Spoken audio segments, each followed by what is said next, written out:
You were a good high school student? I did the bare men. Did your teachers like you though? Mm-mm. You called your teacher a racist. I was in the 4th grade. So what made you choose Central over ECU? It was further away from Elizabeth City. You did well in college? You were a good student? Bare men again? Bare men, yet again. Dottie, come on, man. Bare. So did you like school? I hated school. Did you ask yourself like, okay, what next? I was literally homeless. Why didn't you tell anybody? I had to put on this facade like I had to do the same. I have to look the same so I can be in these same crowds. You know what I'm saying? You're comparing your year 1 to somebody's year 20 and saying you're not good enough. And that's how people get stuck. What's missing? I knew what sound I was going for. Yeah. And I could never find it. Do you think they lying to you because they your friends? People lie every day. How were you able to do that? I just started doing it myself. Did you ask yourself like, okay, what next? I definitely stumbled across some tough times. Why didn't you just go back home to Elizabeth City? I knew then that's not what I needed to do. What up, y'all? Welcome to another episode of the RXS podcast. I'm Rajay, and I have a very special, dope, gifted guest in the building. Dottie, how you doing? Hi, I'm doing good. How are you? I'm good. I appreciate the invite. Listen, you deserve the invite. Thank you. You're welcome. So I want to start from the beginning. Where were you born? Elizabeth. I was actually born in Pitt County. Okay. But I'm from Elizabeth City, North Carolina. Okay. Yep. So you were born at what hospital? I think it was called Pitt Hospital, if I'm Yeah, not Pitt mistaken. County Hospital. And then, but you were brought up in Elizabeth City. Yeah. Born and raised all 18 years of my life. Okay. For those of you who don't know, Elizabeth City like this be. Yep. The mall is a hall. Okay. What was it like growing up in Elizabeth City? It was cool. Like, I have really great like childhood memories. You know, family being right down the road, it was always easy to get up and have gatherings, have cookouts. Cousins were your best friends. Yeah. Can't date too many people because they might be your cousin. So I've heard somebody else from Elizabeth City say like, when you meet somebody, you got to check. You need to check. No, seriously. Like you really, like it's real life. You didn't almost accidentally date a cousin before, have you? What? Probably. I would literally never know. Wow. Okay. I would literally never know. When y'all had cookouts, was the food good? Food always good. Who was cooking? My mom, my aunt, what's my great aunts. Yeah. My grandmother was always on a dessert. She always made homemade gingerbread, homemade bread pudding. Everything was homemade from her. Okay, so listen. Some people don't know, but bread pudding go crazy. It really do. Like, Shit. hold on. Have you heard of YACH before? No, what's that? You've never heard of YACH? No. I promise you, no one in Durham know what YACH is. What is it? It's almost like spaghetti, and I'm gonna explain it, and it's gonna sound disgusting, but it's really great. It's almost like spaghetti, but instead it's like ketchup and a vinegar-based noodles with shredded chicken and onions. And it goes crazy in Elizabeth City. Like, they literally have YACH shops, and they sell only YACH and like fried chicken, of course, and stuff like that. But it sounds really good, so. though. Is it like related to pasta salad anyway? Kinda, but it's hot. It's served hot. It's not served cold. Okay. Yeah. But it's good. It's great. I'm gonna have to try some. My mama be doing YACH plates every couple of weekends. Yo, I need to let me know because I want to try it, and then I want to report back to you and let you know if I like it. I got you. So the next thing I want to ask, like, is your family like a musical family? I would say they are. I wouldn't say not all of them, but like my mom, my grandmother, my aunt.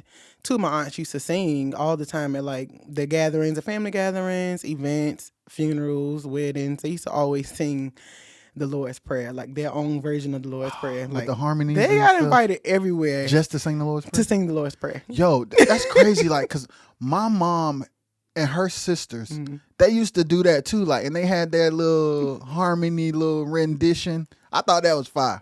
So that's crazy. But was your family only into like church music and stuff? Yeah, just church music. Just church. Yeah, So you grew up church only, like gospel music only? absolutely. Like you listen to R&B, you going to hell type? kinda. It wasn't like you listen to this, you about to become the devil, you about to become the demon. It wasn't like that, but it's like I already knew that my parents didn't want me to do that. Okay, so you could just tell by their vibe that you better not try it. Yeah, and I didn't. Like, a lot of people always ask, like, why you don't know certain songs by like Brandy and by like these other top artists that are like iconic. And I'm like, y'all, I wasn't allowed.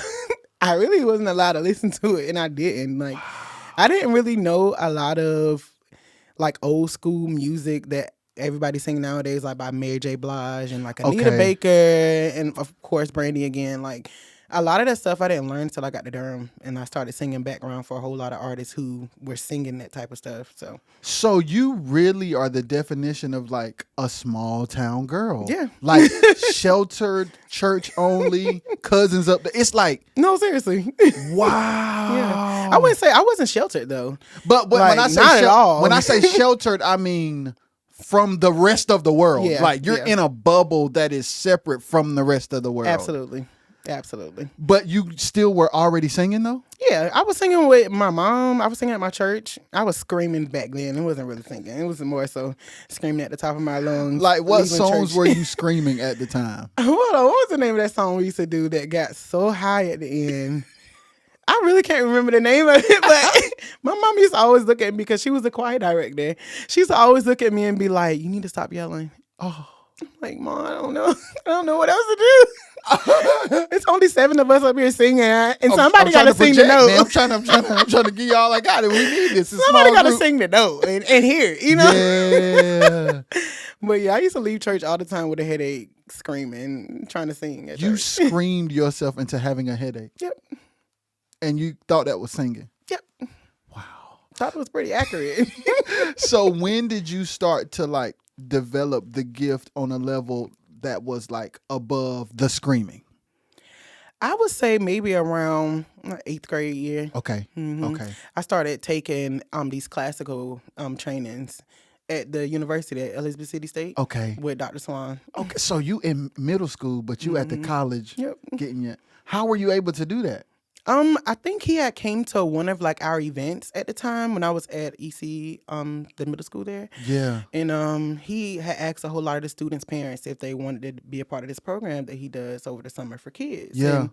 And I just did it. And I was like, I had nothing else to do. And one of the other guy, this other guy at my church, he ended up doing it too. So it was just something we did together.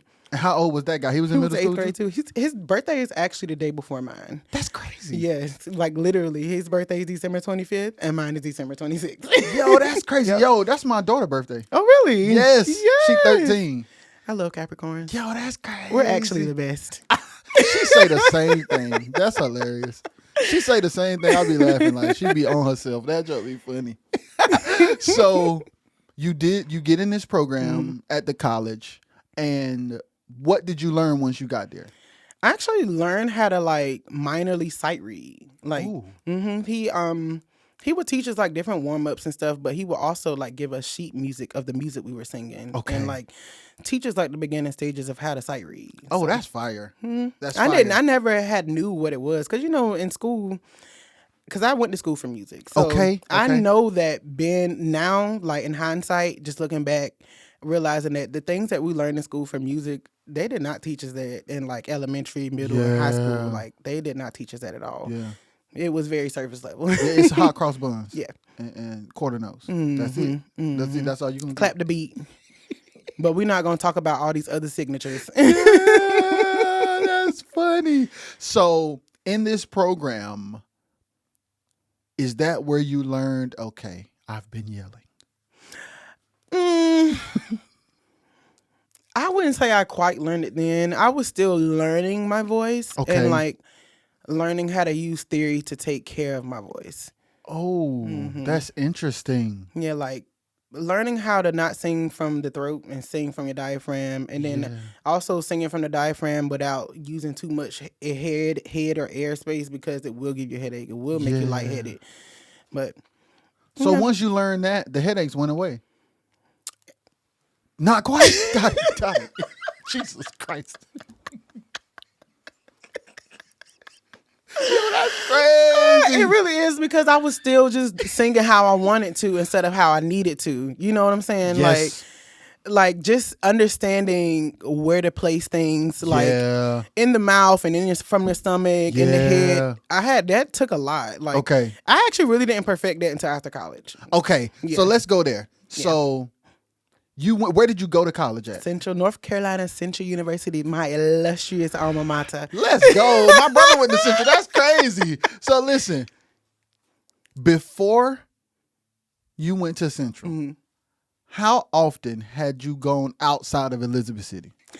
I would say, I mean, I had been in Virginia, of course. Okay, yeah, because that's right up the street. I don't know if you've heard of them, but Mary and Martha, do you remember them? And you know Gordon Dove? Let me tell you something. They're my peoples. Because of them, I actually got to experience like singing background for like real artists who actually knew how to sing, at a young age. Like, I think I started singing with them when I was 14. Interesting. And see, the thing about it is, like, when I met Mary and Martha, I'm like, they gospel brandies. I mean, they were singing their tails off. I'm like, they're incredible. Like, shout out to Mary and Martha one time seriously. and Gordon. Yes. Because they good people. They really are. They really are like family for real. Like, and when I met them, it was through Abel and the Sutton family in that play. Okay. Mary and Martha sung background with my wife and Jeff and Alicia. And who else? Was it Quita maybe? Quita. And Wes was playing. Was Courtney singing too? Nope. Okay. Javon was playing. And that's how I met Mary and Martha. And then Gordon was the preacher. and I told Gordon, though, crazy thing, I told Gordon, we were in one of the rehearsals, and I said, like, I feel like meeting you was a part of this thing. Because now me and him, like, tight. Yeah. So that's crazy. Yeah, they're really good people for real. Yeah. And when he asked me, like, hey, they're doing a release for a mixtape. They're doing a release concert for their mixtape. I sung at that release concert. Was you there? In the dark? Yes. It was like in the building up the steps. Daddy, I was the MD. Downtown Elizabeth. Are you serious? Yes. Hold on. Do you remember when I was playing the track and it went crazy and I had to press play? That was me. That was so long ago. I didn't know. Daddy, I didn't know. That was me singing alto with Quita. It was me, Quita, Courtney, Jeff. You had to go up the stairs and they made it dark. Yep. Dottie, we doing. I think I was like 16 or 17. Dottie, that's dumb. We had no clue. That was literally me playing. That's really crazy. And I programmed the show on Reason. That's really crazy. Yep. And Kadarius, he was young back then, but he was playing them drums. Jesus. He was killing. Boy, he a beast, boy. Dottie, that's wild. It is. For us to have done the gig together and had no clue. Literally. And it's technically the second one because we did the... Yeah, that's crazy. Yep. Insane. So I understand what you mean, like meeting them. Because like when I heard their music, I'm like, they different. Yeah. Yeah. So you're 14, you singing with them, and you like getting your feet wet with other sounds and stuff. Yep. So then, were you in that program at the same time when you started singing with Mary and Martha? No, I wasn't. Interesting. Actually, crazy thing is, Jeff, my dad used to work at YMCA in Elizabeth City. And Jeff was working the summer camp there. And that's how me and Jeff kind of got really close and like we realized that music is cool. Yeah. And he told Mary and Martha about me. Interesting. Like I already knew Gordon. He was like a family friend. So all of our family pretty much knew who Gordon was and like his mom. So he that dude. Yeah. But he was like, hey, they're looking for another singer. Do you think you could do it? I was like, let me ask my parents. Yeah. And I ended up singing with them and it was just something we did every weekend. Like they were always going somewhere to sing. And Jeff is incredible too. He really is. I'm like, how you that good like that? Yep. He's been my mentor. Like, he sound like the radio. He was one of my first musical mentors. Yep. That's crazy. The world is small. So you're singing with them. What made you go to Central is what I want to know. A scholarship. Let's go, Dottie. So that means you were a good high school student. I was just talking to my sister about this. I told her I did the bare men in college, in high school. Like I did because I actually had good grades. So I actually had good grades, and I applied for like different scholarships and like different grants, and I got one of the scholarships. Surprisingly.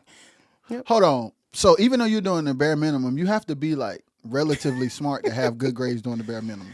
I did the bare min. But you still got good grades? I really did. Like it was don't even know. I don't barely remember anything. So I want to ask you something because I didn't take it serious. Did your teachers like you though? Why not? This is good. Why your teachers didn't like you, bro? What you was in there doing? Because I told you, I'm a very honest person. You were being honest with the teachers. I was being very honest. Like, if I ever saw any wrongdoing, I was going to call it out. From the teachers? Yes. All right, give me an example of one time. I remember I was in the 4th grade. God. That was my first time calling the teacher out on it because I didn't even know what racism was back then. But you called your teacher a racist? No, I didn't. I did not call him a racist, but I knew he was doing me wrong because this other person of fair skin did the same thing and didn't get a punishment. And I'm just like, hold on, that don't seem right. You know what I'm saying? Wow. And I definitely called him out on it. And I definitely switched schools after that because it got bad. Like, I feel like I was getting treated terribly as a kid from this teacher. Yeah. And it's like no one was saying anything, but such is life. Yeah. So you carried that on in school, like you just kept on calling people out. Absolutely. So your teachers didn't like you. You're doing the bare minimum. Bare min. Grades decent though. Grades are great. And then you apply for schools and Central hit you back. Yep. There was the first, I think Central and ECU was the first acceptance letters that I got. Yep. So what made you choose Central over ECU? It was further away from Elizabeth City.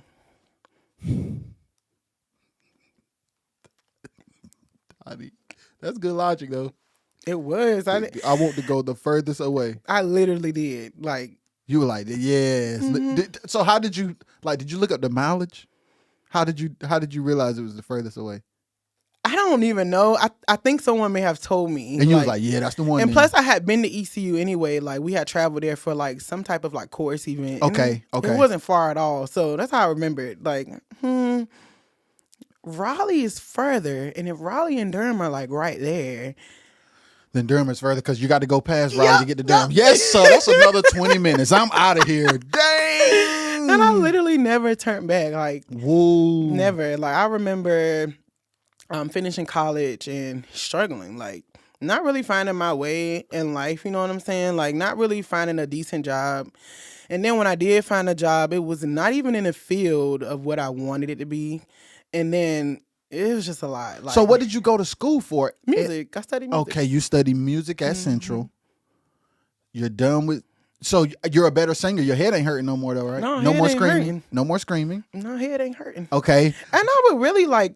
And I'm not trying to be arrogant or nothing, but I knew like I was like a good student there. I knew I was like probably one of the... Yeah, like, nice. And just from me having I'm not even trying to be funny right now. Like, listen, Dottie, I know you're not trying to be funny. Anybody who know Dottie, you know she ain't trying to be funny. I'm really not. Like, Dottie, you're really good. Thank you. Like, you nice with it. Thank you. Really, really like upper echelon.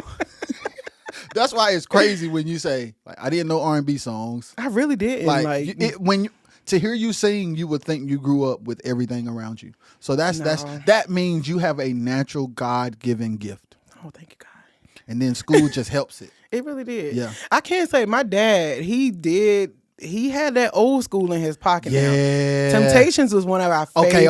Okay, let's go. Temptations was our favorite. Just My Imagination is one of my favorite Temptations songs. Yeah, so, okay, cool. Just to give you a little gist of where sounds may be coming from. Yeah, that's fire. Yeah.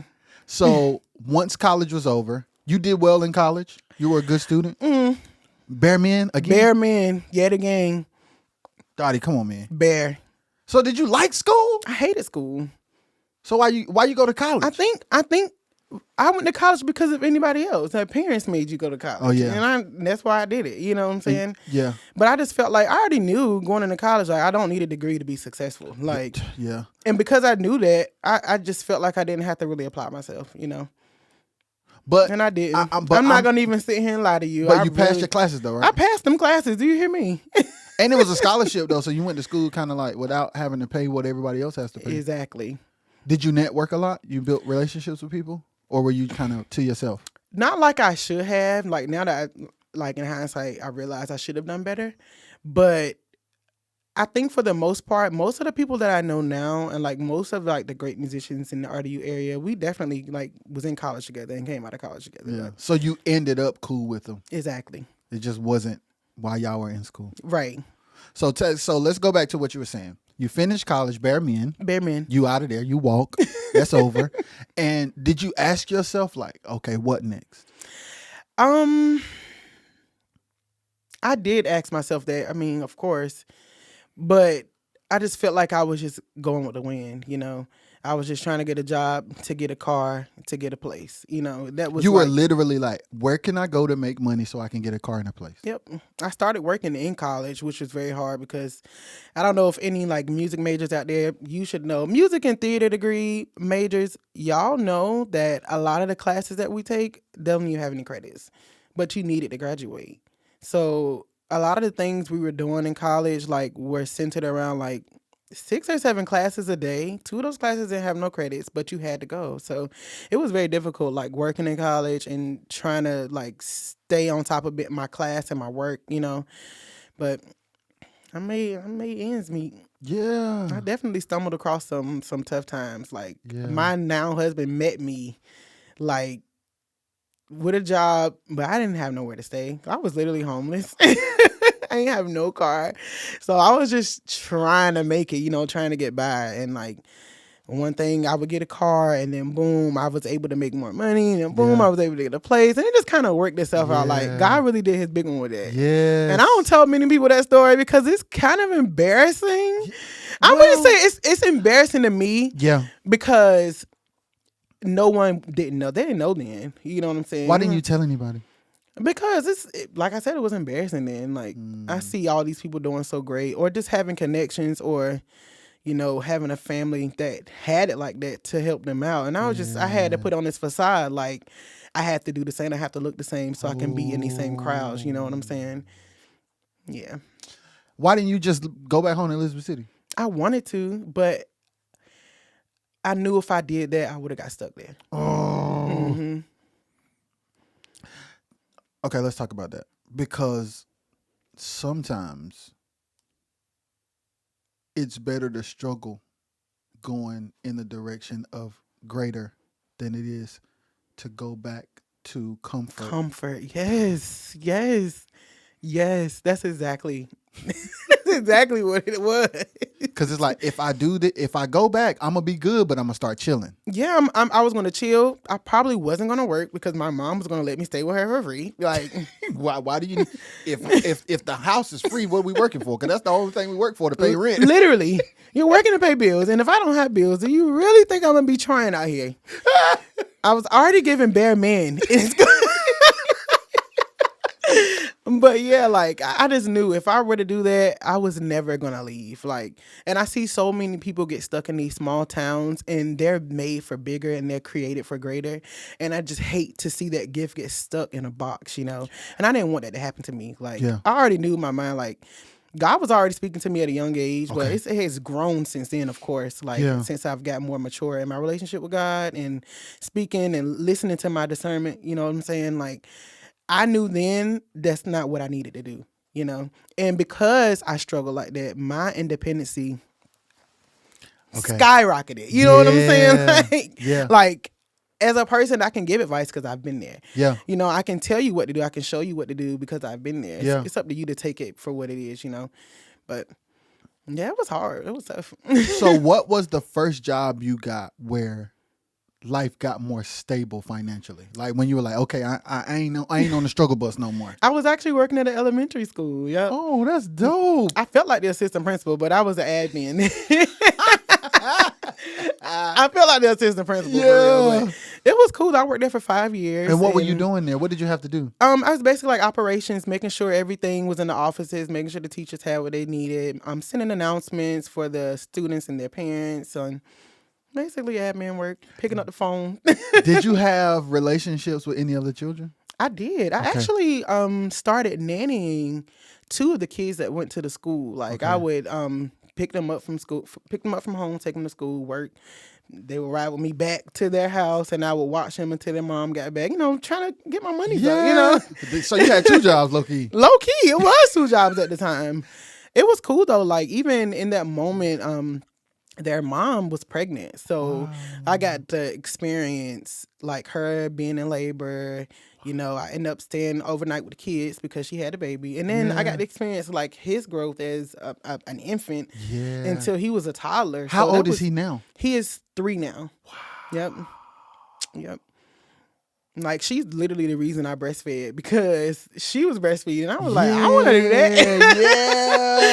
All your kids breastfed. They're strong, healthy kids. Like, I want to do that. Yeah. And so I did. Yeah. So at the time when you're nannying and working at the school, are you moving around singing? I wasn't really doing a lot of gigs then. I was going to like open mics. I was doing like events for free, just trying to get my name out there and trying to get comfortable behind the mic and on stage too. Like, being a music major and performing like repertoires and like performing sheet music is so different from the gigs that, you know, it's so different. So I just wanted to find my sound. I wanted to find like who I was as an artist, and those open mics helped me with that a lot. Like, I was at all of them. I feel like I was on an open mic tour. And at this time, did you start dibbling and dabbling with different music that you weren't listening to previously? Absolutely. Okay. Absolutely. What if you can remember, like, what artist stood out to you in that season of your life that you had not listened to previously? Like, who did you discover and like really like take hold to? To be honest, I don't even know. I was listening to a whole lot of like folk music. Yeah. Like, I don't know why I was more drawn to that, but like, I love John Bellion. Like, I love Lana Del Rey. I love Miley Cyrus. Like, I was just really into like. Me too. And let me tell you why. Like, their musical approach, and songwriting, and melody choices. Yes, it's so beautiful. It's so like, beautiful. And it's like this real music, and it's like, effortless. Yes, like, it's like those 3 people that you name, I listen to religiously. Like, yes, everything about this is great. Exactly. I was really into like rock music in high school too. Okay, like, name the bands you was into. You really want to know? Yo, that's crazy. Just name your top favorite. Okay, so I'm gonna start with Black Veil Brides. Never heard. I know. It's okay. And then I'm gonna go. What's the guy that want to sing "Take Me to Church"? And I don't even know that song, but you got to send it to me. I actually saw him live. I forgot his name right now. I'll probably remember it later.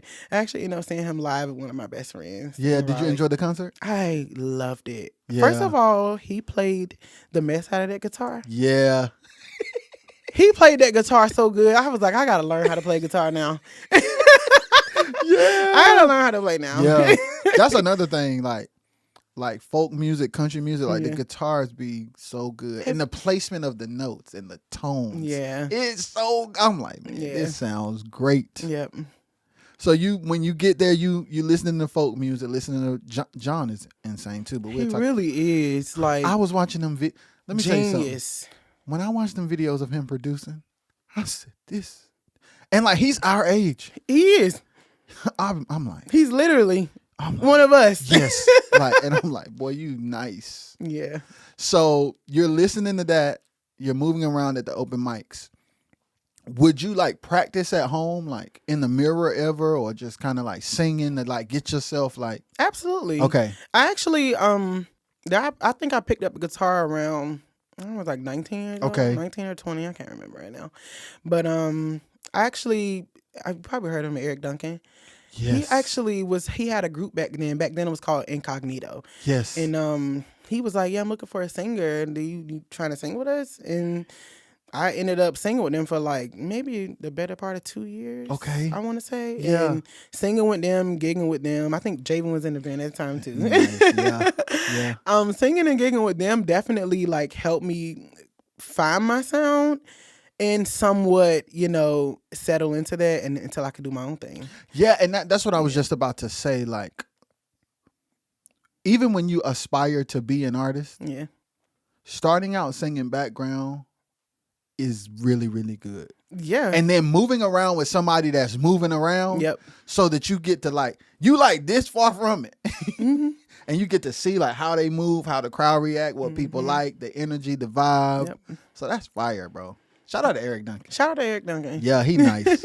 And the band too. Yeah, they all because dope. for real, like if it wasn't for them, And I'm gonna always like give them their thanks, and you know what I'm saying. Yeah. Right, give them flowers while they still living. But Yeah. if it wasn't for them, I don't think I would have even found the sound that I have now. Yeah, especially like Nemo. He plays the guitar. He a beast too. Yes, he really is. He actually taught me like the first few chords that I know on guitar. Yeah. But a lot of the music that I write now is like guitar, like heavy. Yeah. And it has a lot to do with Incognito. Yeah. Like from the sound it had then, and like from the music I was writing back then. Eric would literally be like, "Hey, you can do your music if in the set if you want to," and I'm like, "Okay, that's okay." So now we got to shout him out again because he was willing. Him being the front man, he was willing to share that platform. He was, and that's fire. Yeah, because some people ain't. Some people in the front want the back people to stay in the back. They do. And it's really crazy. And they will fire you if they find out that you actually sing better than them. Mm-hmm. Mm-hmm. Like, I literally know people that's like, nah, they can't be in my background. They can't outshine me. Yeah, but Eric never been like that. Like, clearly, if he know you can sing, he like, come get a piece. Come on. So when he told you, like, you know you can sing your songs, were you like, oh, no? I was actually nervous about it because I had only ever sung my songs to myself. So you don't even know how people gonna respond. Exactly. And I think that might be a trauma response because a lot of the music that I write is sad. I'm only going to say it's sad because I know the place it comes from. So I can say that it's sad. People might not take it as that when they listen to it, but I just know where that music came from. You know what I'm saying? But yeah, it was, he let me perform that music live, and I was like, I think people might actually like this. Which was a shocker to me because I'm like, this is some sad stuff. So y'all. Would you come out or would you just sing from the background mic? No, he would literally, we would never be like, he in the front, I'm in the back. Okay. Right beside each other. Let's go. Mm-hmm. Like me, him, and Josh, right beside each other. So you sang the songs, you're getting a good response. Yep. Are you starting to feel more comfortable? Like, I think I can see myself doing this. And niggas literally started requesting me.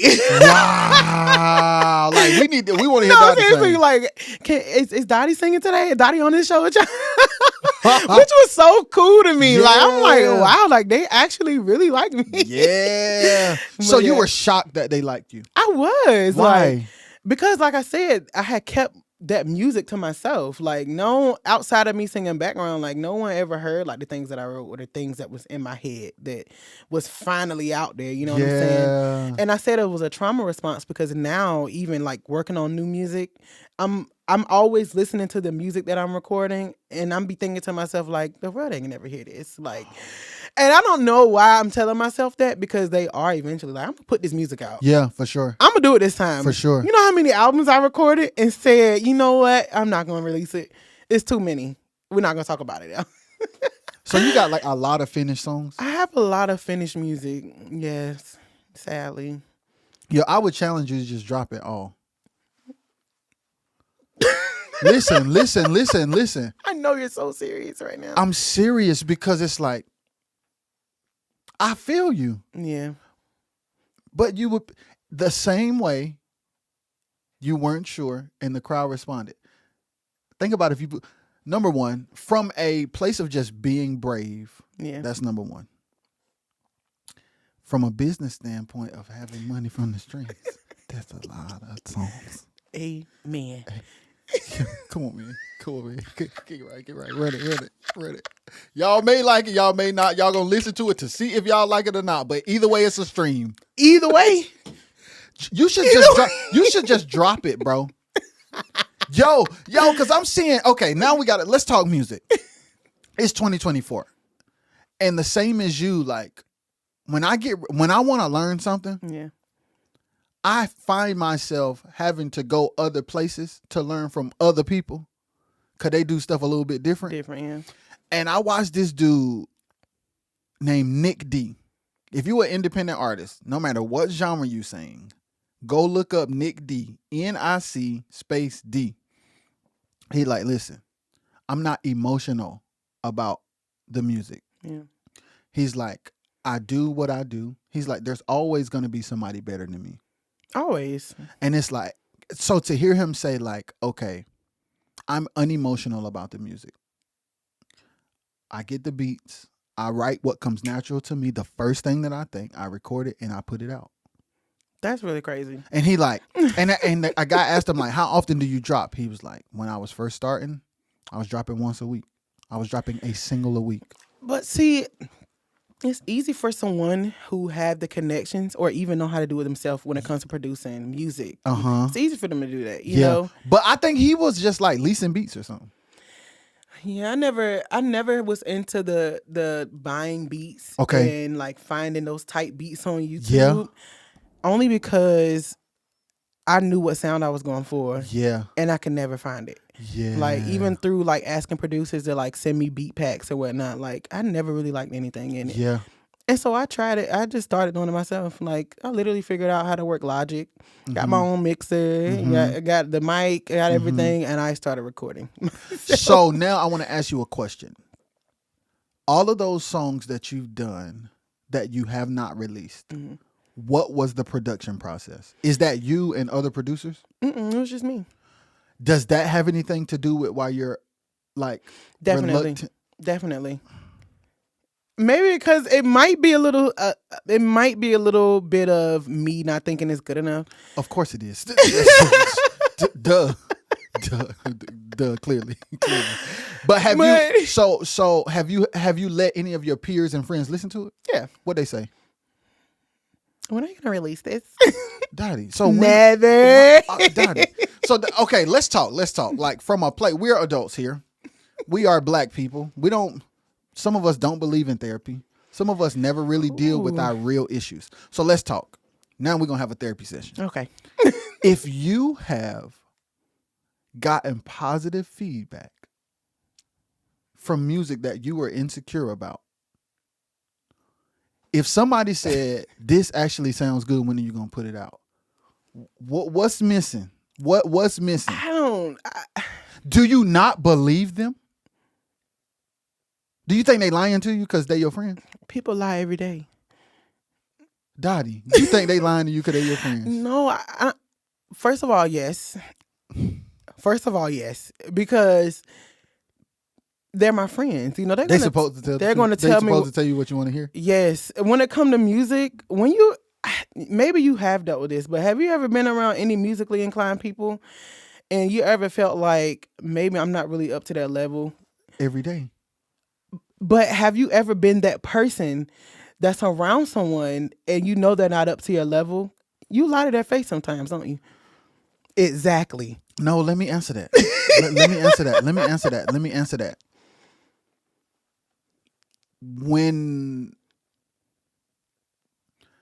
Okay, I'm going to be honest.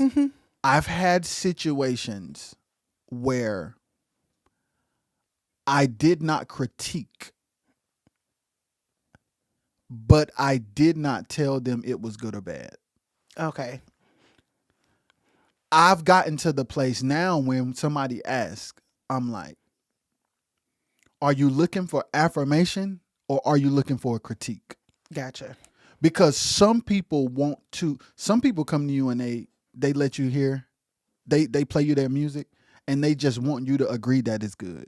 Literally. Yes. They're literally waiting for it. You know what I'm saying? And then there's some people who like tear this to shreds because I want to grow. What's wrong? But on the flip side, even though I've never heard your music, I've heard you. So I know the music good. So your case is, I understand what you're saying, that somebody might lie to you. They're going to lie. Let me hear it then. I'll let you hear it. Yeah, let me hear it. And then I'm going to give, like, if there's something wrong or something need to be fixed or something feel wonky or something, then I'm going to tell you. You're going to be honest. Yes. But even with that, like, I'll give you an example. This is a good pod, y'all. This is a good pod for the musicians and the singers out here. Like, I used to, when I was making music, I would compare my music to people who I really looked up to. And I'd be like, it ain't good enough, right? Until I started referencing my music to those same people when they were in the same space that I'm in now. Gotcha. I'll give you an example. I love this guy, Luther Mano Haynes, right? I make a song, I'm like, it's not good as Mano. But then I went back to beginning Mano. I said, no, I'm sweet. I'm sweet. Because I'm where I am now, that's where he was when he made that. Yeah, I'm sweet. Yep. Wow. Yeah. I never thought of it that way. Yes. You're comparing your year 1 to somebody's year 20 and saying you're not good enough. Wow. You can't, that don't even make sense. The only way for it to make sense is if you compare your year 1 to their year 1. Then that's apples to apples. I've literally never thought of it that way. Yes. I literally never thought of it that way. And that's how people get stuck. Yes. That's how they get Yes. stuck. So I'm getting unstuck from just saying, okay, even though I'm insecure, this is where I am now. If this is my best now, I'm going to put it out where I am. In 5 years, I'm going to be better. But along the way, I'm going to release the music and I'm going to produce the music and I'm going to grow. I'm going to get the feedback. I'm going to listen and compete with myself to make this song better than that song. And I promise you, even with how you feel about that music, if you were to drop it, you would be surprised. Because at the end of the day, there's always going to be music out that's better than yours and worse than yours, no matter what you make for the rest of your life. And the messages of the songs are more important to the people than the quality of the production that you think it is or should be. Yeah. Because there are songs that by the standards of the radio are not produced that great and are killing the game. Literally.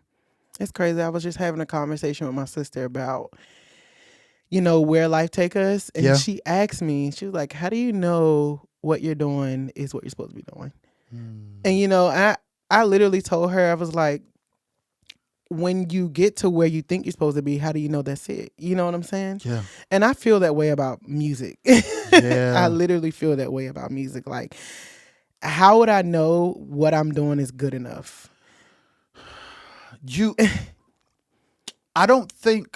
I think we look at it wrong. I don't think it should ever be, is it good enough? I think it should be, is it my best today? If it is my best today, it's good. Of course, tomorrow I'm going to be better. Your son is going to be able to say words in a year that he can't say today. Wow. That's life. Every day. And that's how I watching kids grow. It's like, imagine if you expected your 6-month-old son to be able to walk. That would be crazy. That's how we feel about our careers and our music. True. We're 6 months old, mad because we saw a 2-year-old walk and we can't walk. But we 6 months. That's a great analogy. Oh my God. We 6 months old, Daddy. He too. What you want me to do, run? You want me to run right now? And then we get in a state of frustration and depression and insecurity because we're 6 months old and can't walk. Yeah. Because we're comparing ourselves to the 2-year-old that can. This is really a therapy session, y'all. I'm trying to tell you. You're going to put that music out when you leave. You're going to be like, I'm tripping. Because at the time, think about where you were at the time that you put out, that you made the music. Yeah. And look at where you are now. And I think that's why I said it brings me a little bit of trauma because of where I was when I made that music, And, but here's the thing though. Production quality aside, there's somebody going through what you were going through when you made that music. And where they're going to feel where you are and don't even have the ear or the mind to critique the quality of it. Wow. A person who needs the message don't care about the mix. They don't care about the EQ or the vocal. They don't care where the snare's sitting. They don't care. They just need hope. They just need affirmation. They just need to know that they're not alone. Mm-hmm. And they're just going to feel the emotion from the place you were in. They're not going to care if the guitar was out of tune. They're not gonna care. And that's literally the reason why I perform what I perform. Like, I was like, one of my homegirls listened to the single that I am going to release. Let's go. Let's go. And like, it's almost like she was waiting for the moment of vulnerability in the song. Yeah. Like, and I got to a moment in the song, she was like, wow, that's what I was waiting for. I knew you would give me that. Yeah. I was just like, yeah. I've actually never heard no one say that that's what they needed. But it's crazy because I'm going to give that every time because it's actually coming from that's who you are. A place from where I've been and a place from that I've come from. You know what I'm saying? And think about life. Think about life. Think about us as humans. Yeah. When you're going through something and you need to talk to somebody, you want to talk to somebody who going to see where you're coming from and get down there where you are. Not necessarily. So do you want somebody who's well polished, saying everything right and telling you to just get over it? I actually most times don't want anyone to say anything. I just want them to hear me. You know what I'm saying? Interesting. Because regardless of what you say, and I know a lot of people probably are like this, regardless of what you say, I'm still going to feel how I feel. You know what I'm saying? So sometimes it's not about the advice. Sometimes it's about a listening ear. Yes. So, to my point, that listening ear being a listening ear and just being a listening ear, right? Music is the same way. It's exactly the same way. Literally. And it's like, now, think about how many listening ears are waiting to hear. And they don't want you to be perfect. That's the point I'm making. Wow. They don't want perfect. They just want true.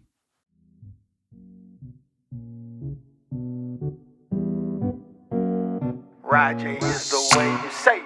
I'm definitely an advocate for children not starting out dating too early because you have no idea what you're doing. I dated young. I remember specifically my first real boyfriend. I was 12. I would go to different states, different cities, different area codes. In other words, she had the sauce and the juice. The whole bowl was hers. When I turned 16, I went to my mom and I said, Mom, I think I want to start kissing. Didn't know nothing, but I remember having that conversation with her, like, I'm ready to kiss. It's her face. But it was an open door policy. I had that open door to be able to talk to her. Yeah, date. Nobody said go out here and have sex and bang everything you see. But what I'm saying is it is healthy to date. See, my experience was kind of single home-ish. So I didn't really have like a vision of what I wanted and what I didn't want as far as a man is concerned.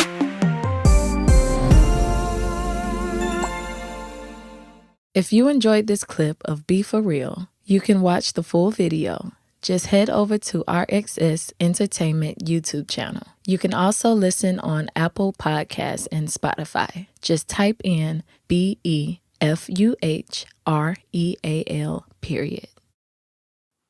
Like, when you have an issue in your marriage, you want your husband to be honest. You don't want him to come in there with the cleanest suit, with the starch pants, with some square-toe gaiters on, pretending that everything is okay. That's one thing about it. He not. And that's when it comes to, and that's the thing about music, it's such a emotional thing. Yeah. So it's like, you should, even though I understand where you're coming from, when you really break it down, there's nothing to be afraid of, because most people are insecure in their most vulnerable state. But it is that state that is the most helpful. Yeah. And that's why I said, do you want somebody just coming there suited up, saying all the right things and telling you to get over it? No, you want somebody that's like, all right, what's goody? I've been there before. I've been there too. And it's okay. And people are going to still love you and embrace you in the place you're in. So it doesn't, like music being perfect, sounding like the radio or whatever the case may be, like, that's irrelevant. It is irrelevant. When you are making music to share your story so that it connect to people, those people do not care about the mix. They don't care that when I made this song, I really only knew 3 chords. They don't care.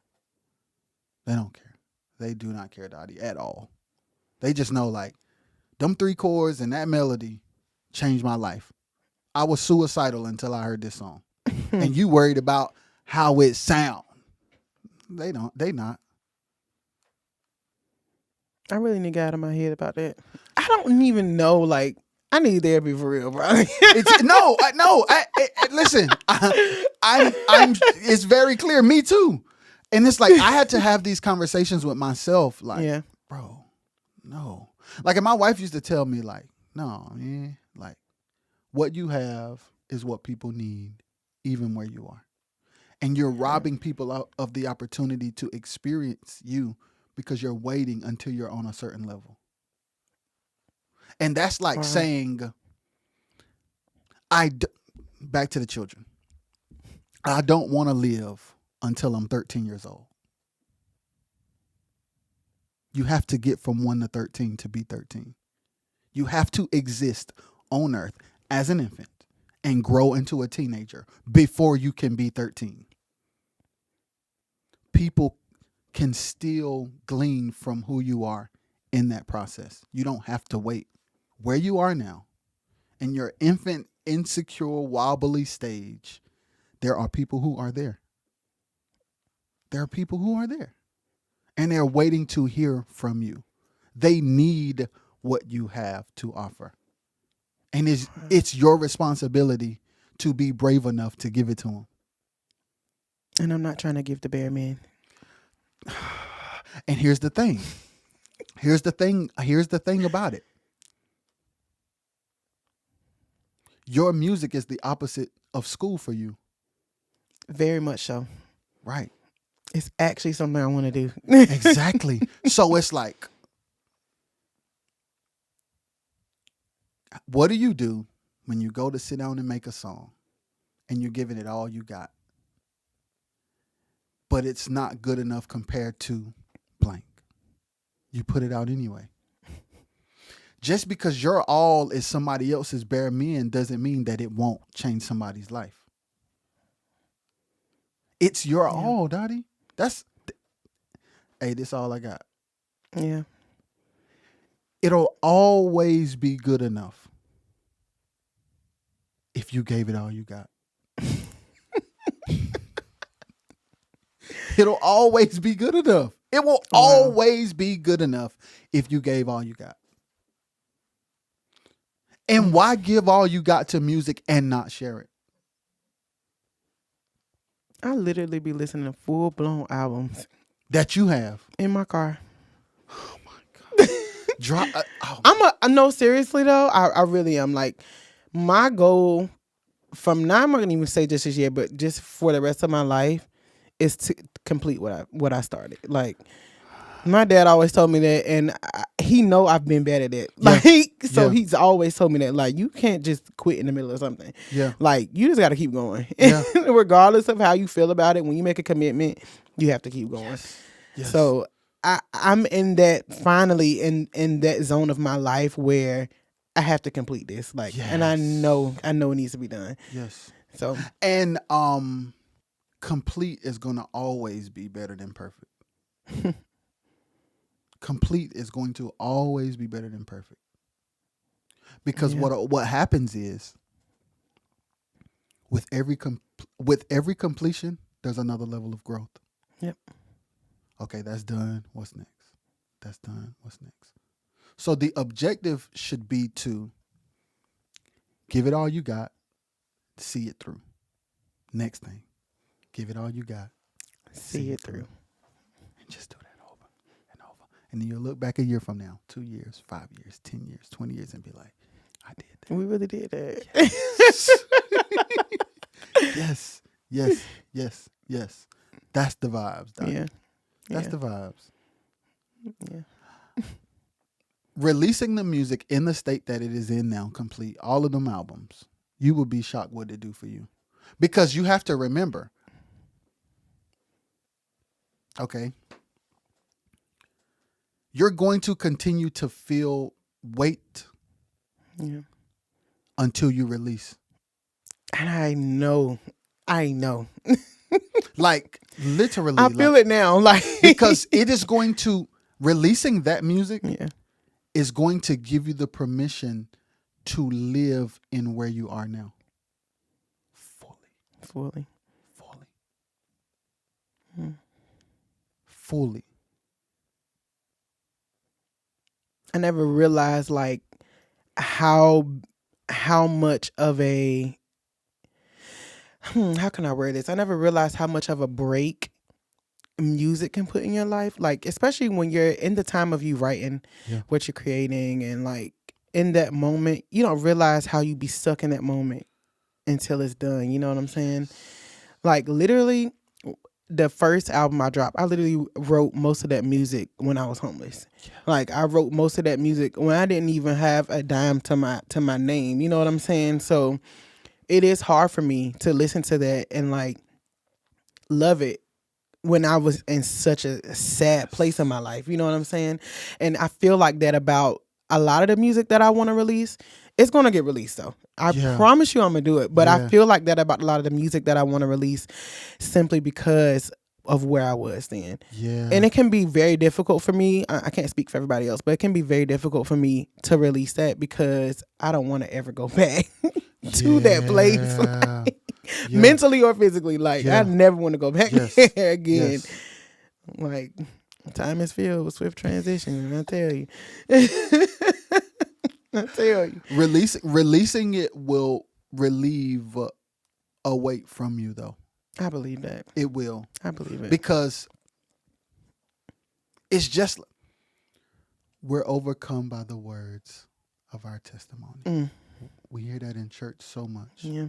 But it's like, telling you what I've been through helps me to not want to go back. It reminds me to be grateful of where I am, and it gives you the strength and courage to move forward. And you have, the fact that you have the gift that you have, with the ability to make music and release it and be that for people. Yeah. Like I listen, in our lowest places, we be feeling like, won't nobody understand. Ain't nobody ever been through this. Like the feeling we get, the feeling of being alone in our darkest times is something that your music will help people feel like they're not alone in their darkest times. All these people who love to hear you sing, to hear a song that reminds them that they are not alone, it changes your relationship with the music. It changes their relationship with you. It changes everything. Yeah. So even when it comes to like being an artist and building a community, building a fan base, it is that vulnerability that really builds a career. Because people love the songs that they can relate to and that they can sing. That's how people become popular. Yeah. It's either easy to sing, or it's exactly where I am in my life, or I used to be there. That's what make a song a hit. Once people hear it, they relate to it and they can sing to it. So when it comes to building a career off music, it is the vulnerable places that's going to take your career to the next level. Shit, yo. It's just this what, like, I feel like I'm stuck. It's because you're not releasing the truth. Yeah. That's why you stuck. So yeah, back to you. I'm gonna do better. I promise. No, I know you are, and I feel like God sent you here for you to be reminded that there's power in that. Absolutely. And you releasing that music is not you having to relive it. It is them moving forward. It's them getting out of it. When you release that music, you're giving them the opportunity to get out of it. God. That's what I'm saying. That's really crazy. It's real though. Wow. I literally never saw it that way. Yes. Literally never saw it that you way. releasing it is not you reliving it. It's giving them the opportunity to get out of it. Yes. The same way you did. You write. Think about it. If you writing that music help you get out of it, what's going to happen when they hear it? Yeah. So you're basically telling me I'm selfish right now. Yo, let's talk. God, dog, this is good. Exactly. From a very, very understandable place. Yeah. I've been the same way. It's like we become self-absorbed because we're insecure and we're afraid. And we never break past the barrier of that fear. Yeah. Like, you've come such a long way. The thought of, I don't want to ever go back. You won't. That music is not going to make you go back. And being reminded every now and then of where you come from is where gratitude comes from. Yeah. That's what's going to keep you grateful. That's what's going to keep you writing. That's what's going to keep you releasing music. So, to be an artist is a very selfless thing. Like when you want to put out music to impact people, you want people to buy it and you want people to come to your shows, it has to be selfless. Yeah. It has to be selfless. We love people cooking who make sure people gonna like it. I'm gonna stay up all night. I'm gonna prep it. I'm gonna marinate it because I want people to love this. And I'm gonna watch you eat that plate. Yes, is it good? What do I need to do? Yeah. And it's the same, like we're in the serving business. Yeah. We're in the serving business. As musicians, as singers, like we have selfish goals and ambitions, but the way to accomplish those things is by being selfless. The more selfless you are, the bigger the thing will be for you. Yeah. Yeah. So that's the vibe. I appreciate that. Hey, dog. We out here. We out here. And the crazy thing is you're so gifted. And I think when I heard you sing for that funeral, when we were in rehearsal, I'm like, wait a minute. And it's like, I don't know. There's a thing with really gifted people. Because like, you can have ability, and that's one thing. Yo, they sound good. But then like, when you have a gift that touches the soul, it's different. So it's the enemy's job to make you feel the way you feel so that you won't put that music out. I'm gonna have to fight and tussle the enemy because let's go, because it's like I can't let you be confident enough to free people. Wow. And so I'll make you feel like you'll be bound if you do.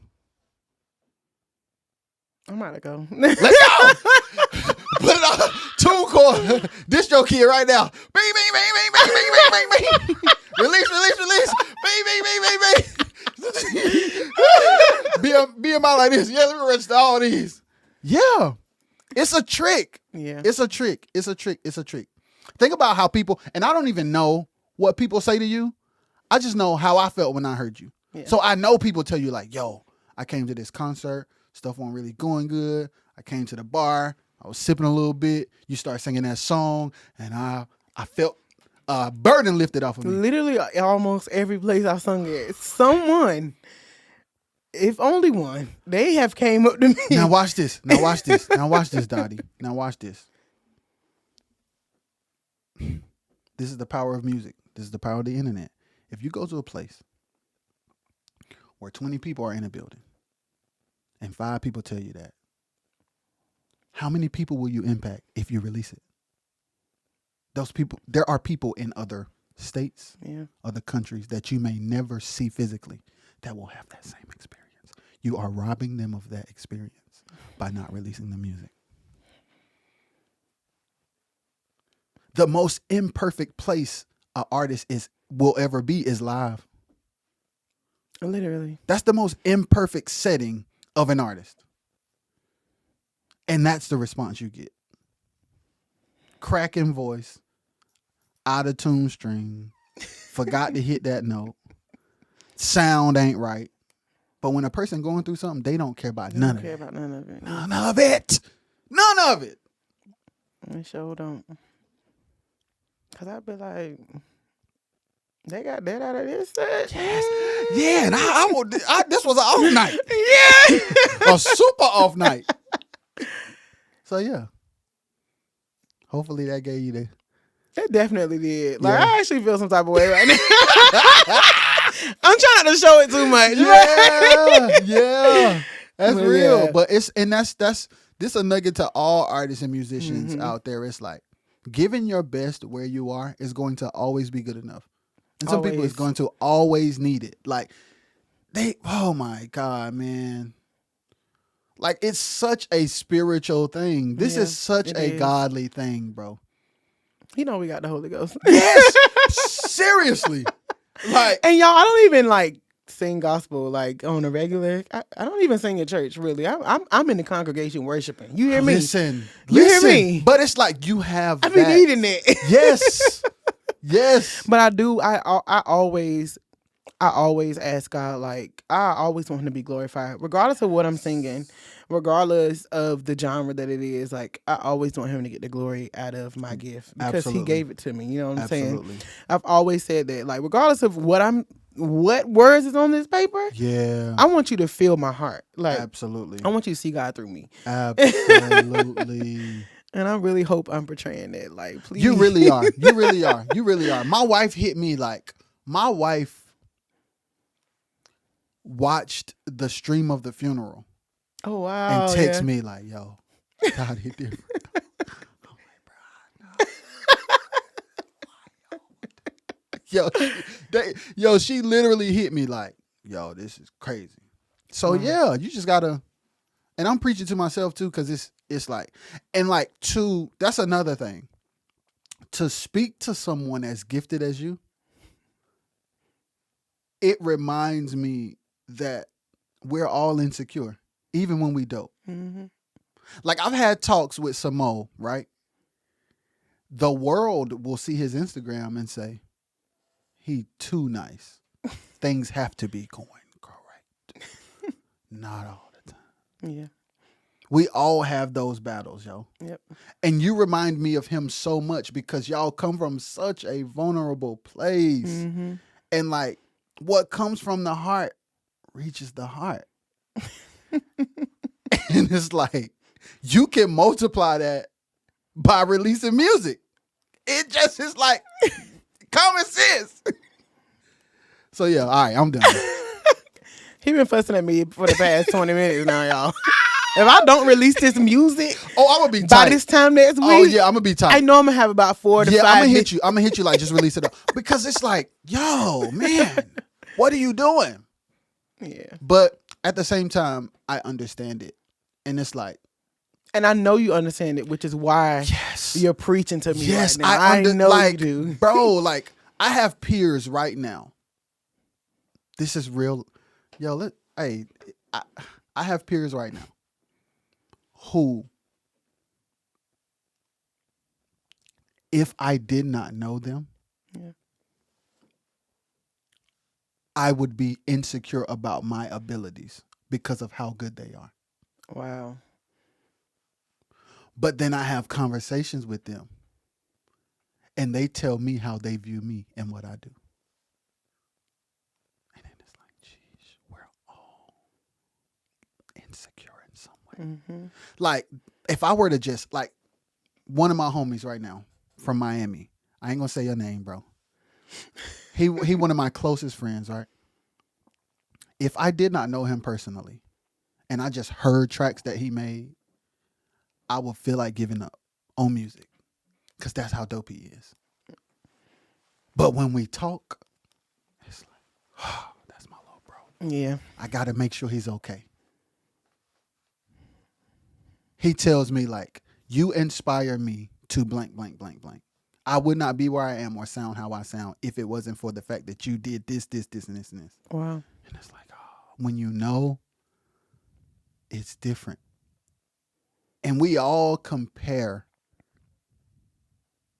ourselves to like the highlights of people's lives and abilities. And it's like, that's not their whole reality. That's not what's going to make us or break us. It's not. It can't.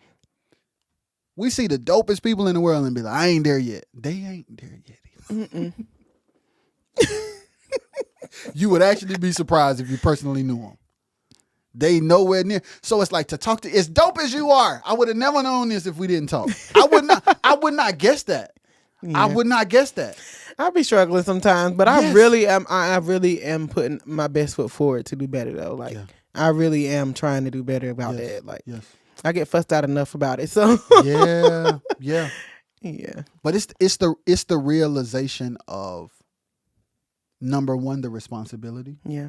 And number two, being the child thing is what really helps me. Like anytime I'm in a weird space, I think about it through the lens of a child. It's like, my son can't talk right now. That's because he won. He's not supposed to talk at 1. And then I say, okay, where I am right now in my life. Like, say, for instance, if you've been doing something like music for 10 years, think about a 10-year-old person.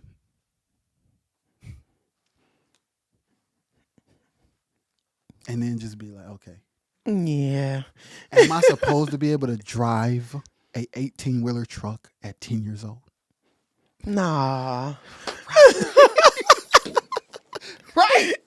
But we do that with our gifts and our careers. We do. We 10 years in wanting a Grammy. I'm telling you, it's literally, I wouldn't even say it's just social media, because we open our eyes to that gate, you know what I'm saying, of social media. But I can definitely say it has a lot to do with comparison. You know what I'm saying? Comparison be robbing us. I mean, it's stealing everything. God. Yes, it steals every good thing. Oh my goodness. It steals every good thing. You are dope though.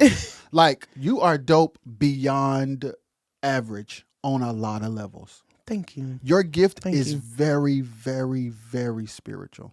Thank you. It is very, very necessary. And like, you the real deal.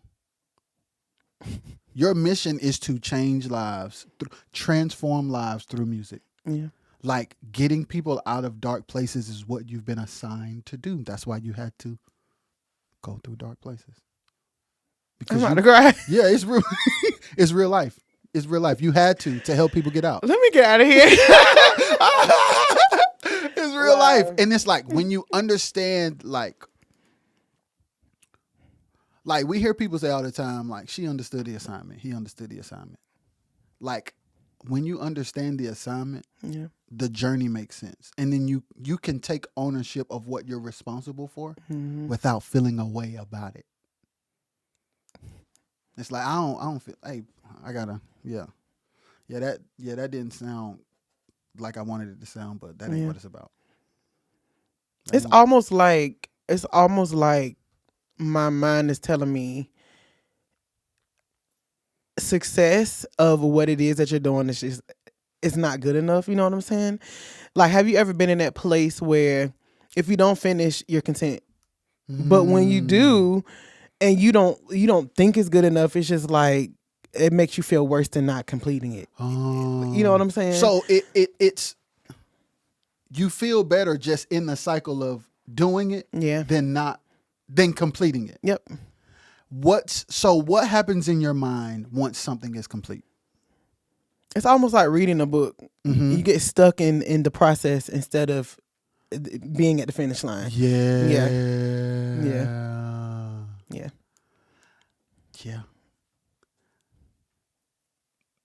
Oh yeah. I know you understand. I'm playing situations in my mind of procrastinating because of insecurities. It needs more work. It needs to sound like this. I need to get this person to play. It's like, no, you don't. You really don't. You need to do your best where you are and see it through. Yeah. And go to the next thing. Show up, do your best, see it through, go to the next thing. That's it. Yeah. That's it. That's all we're required to do. Even on your worst days on stage, you still give your all. Your all just was a 80 instead of 100 today. Yeah. That's life. That's life. Your children love you to death. Some days you got it. Some days you don't. But you still make sure you're there for them. Yep. That's our responsibility when it comes to music. You gotta show up. You gotta just show up, boy. Yeah. Show up. That's it. That's it. Dottie, this is crazy. I'm supposed to be learning about you. You're supposed to be telling me all about your life.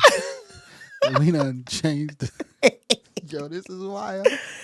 It needed to be done, though. Yeah, because there's a to. lot of to. people in our space, Dottie, that feel the way we feel. Yeah. And it's like, there are some people who going to watch this who sing and are in dark places and had no idea about your story. And they going to be like, I can make it. Mm-hmm. I go watch this girl every week. And to know what she's been through, I can make it. Yeah. That's the vibes. That's what it's about, bro. You got to tell me about your kids, though. Like, being a mom, being a wife, we got to go into that. Because that right there, that ain't no joke. It really ain't. Like, trying to be an artist while being a wife and being a mother, that ain't no joke. When in the world did you decide? Did you know, like, I want to be married? Yeah. Okay. I knew, like, you know how we all make these unrealistic goals in our head about when we finna have kids, when we want to be married, you know? Yeah. Like, I always say to myself, like, I want to have my first child at 30. Okay. Why would I ever say that at the age of 16? I don't know. Wild. It's really crazy because who's trying to have kids at 30? Yeah. But yeah, like, when me and my husband first met, I did have a big crush on him. I'm not going to even lie. So I just reeled him. Oh, let's go. You had the skills to reel him in. Come right on over here. Yeah. But no, like, we talked about, like, how many kids we wanted and whatnot. So it's not, like, family. You know, I'm raised around a big family. Yeah. I'm raised around a whole bunch of cousins. I was raised around a whole bunch of aunts and uncles. And, like, that's what I want for my family. You know what I'm saying? Of course, it can become different once you start having kids. Like, all right, this might be enough. Like, that one might do. Yeah. Yo, listen. Yo, man, people be going through the same thing you be going through. It's like, I want 5 kids. Then you get to the second one, you're like, maybe I want 3. And then you be like, maybe 2. Then maybe this is it. This is God, if this behavior is a sign, then okay, I'm fine. Yeah. I'm straight. I hear you. Can you work with him? No, I got it. I got it. I don't need no more signs. So so how old were you when y'all got married? I was 20. Let me think. I think I was 27. Okay. How old was I? Hold on. Let me think about this. Was I 26? I was 27. Okay. Y'all got married in Durham? Yeah, we got married. Okay. Is he from Durham? He's actually from D.C. Let's go. Yeah. How he end up here? His brother actually has a church here, and they all end up moving here. Yep. Dope. Yep. So you reeled him in. How long did y'all date? We dated for about 4 years before we. Okay. We dated for 3 years before he proposed, and then of course we was engaged for a year. You knew he was gonna propose? Yeah. And he hate that. Like, I didn't know exactly when it was going to happen and all this other stuff. You knew you had him, though. My dad called me and was like, you ain't tell me you was about to get engaged. And I'm like, what are you talking about? He called your daddy to make sure it was cool. Yes, he did the traditional thing. Yeah, he dope for that. What? I would like your daughter's hand in marriage. But why my daddy do that? Hey, dog, you ain't tell. He ain't told me neither. Well, he's like, what's tea? Act surprised. But no, like, my dad called me excited. I was like, I'm not engaged, but okay. And like, I guess he kind of played off the conversation because he realized what he had done. Yeah, he messed. He realized it. Your daddy jacked up bad, bro. But my friends, like, they can hold water. But I would ask them because I would have Are you nosy? I would have a feeling about it. I was like, is it about to propose? And then they trying to play it off. They were just looking at me like, girl, if you don't hush. You like, knew they were lying, please. Could you tell that they were trying to play it off? Absolutely. Daddy, why you asking me? I put them in a bad predicament. Yeah, if if the Lord already showed you, why you couldn't just be okay with it? Why you need confirmation from I them? literally had a dream about it. And then you're going to put them in compromising positions where they got to lie to your face and you know they lying. That ain't I right. mean, lie right to me. Girl, be quiet. Propose, please. Be quiet. So then he proposed to you. Where were y'all at? We was in Cary. I was actually living in Cary at that time, and we was by this big Christmas tree. It's where they do the like the hot air balloon. It's not really an air balloon, but it's like the little blow up animals. Okay, They have like this festival in Cary for that. Okay. It was around that time, and we had just left dinner. I would never forget it. We just left dinner. He was like, "Yeah, we're about to go to this thing that we already planned. Like I already knew we was going there." Okay. But then he just stops at this random place in Cary. I'm like, did you know? Did you like he finna do it? my heart literally started pounding. I was like, I literally had a conversation with him like, you know, my anxiety get the best of me. I do not want to get proposed to in front of a whole bunch of people. So you had already told him that? Yes, I did. I told him that a few times, like even before, like even when we was dating, I was like, yeah, I never really wanted a whole bunch of people at a proposal. Like, if it's just me and you, like, I would love that. Like, I would just, hint that here and there. You know what I'm saying? Yeah. Came around the corner. Why was it a whole choir of my friends singing? Some people want it all. I was done. Did you cry like? Oh yeah, instantly. Oh yeah. So now let me ask you this. Oh yeah. So let me ask you this. How did you feel about that moment? Even though he knew it was something that I didn't want, it was needed. Like, it was needed. Okay. It was so beautiful. But listen. It was so beautiful. Listen. That's no different than the music. Because you chose that you did not want something from a place of anxiety. And then it happens and it's like, if it would have just been me and you. It would not have been like this. Oh my God. Dottie, come on, man. Oh my goodness. You got to break the pattern, man. You just got to be like, yo, yeah, this freaks me out, but I'm going to do it. I can't wait till I get in that headspace. Like, yes. I'm going to just do it. Like, yeah, and it's like, when I see people like that, it's like, but the people we like, the people who we love that are doing like crazy things, like I be looking at podcasts and like watching interviews, and they always be like, just do it afraid. Just like take the anxiety with you, just like it's a bag. Just take it with you. Yeah. I got to take this with me. I'm gonna always feel that little thing in my stomach when I get ready to bounce a song, but take it with you. Y'all wanna know something crazy? What's that?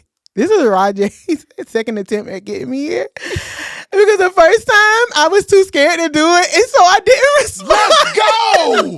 That's the truth we need. That's so fire. I was too scared to do it, y'all. I was like, get behind the camera, get behind the mic, talking about my life. Yeah, that's not for me. Dottie, that's so good. Dottie, you gonna help. You gonna deliver somebody today. That's yo. Do it anyway. Just do it. Yes. Just do it.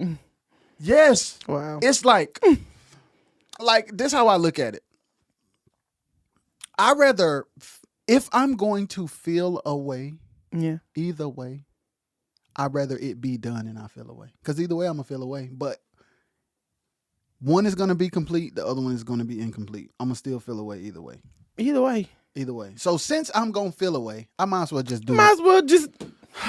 I'm scared to death. I'm nervous. And I'm going to be in my head either way. So let's just do it. Let's just do it. Facts. So he proposes to you. So you get around the corner and you see all those people. And the very thing that your anxiety didn't want, your person needed. Yep. That's life. That's life. That's life. So he proposed. Of course you say yeah. Of course. Crying like a mother. Did you have makeup on? I did. Boom. Lashes done. Gone. I literally had, by the time I was taking pictures of my ring or whatnot, I literally had my lashes in my hand. Oh, that was done. Yo, that's crazy. He had on some fresh ones, bent up. Let's go. No, he didn't care about them shoes that day. That's right. He should not have. It was beautiful though. It really was. Did y'all do the thing y'all was supposed to do after the proposal, or that the proposal was it? That was it. So he pretended y'all were going somewhere, y'all went somewhere else. He lied. Mm-hmm. And he It brought all was a them setup. people. It was a setup. I mean, when I say all the people, my family, I'm about to say, so his even family, so the girls that my told you, girl, what you friends, talking about, they were there. they were there. Did you look at them and I like, y'all some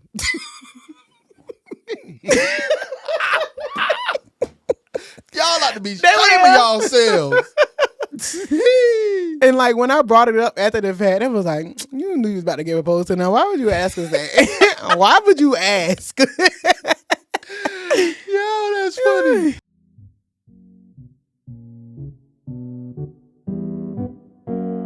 Roger is the way you say it. Is that how I sound when I sing? And I think I sound good. Some people don't have that. Like some people don't have people cheering them on or telling them that they believe in them, and it's just like, that's what I'm trying to be on. I lost myself.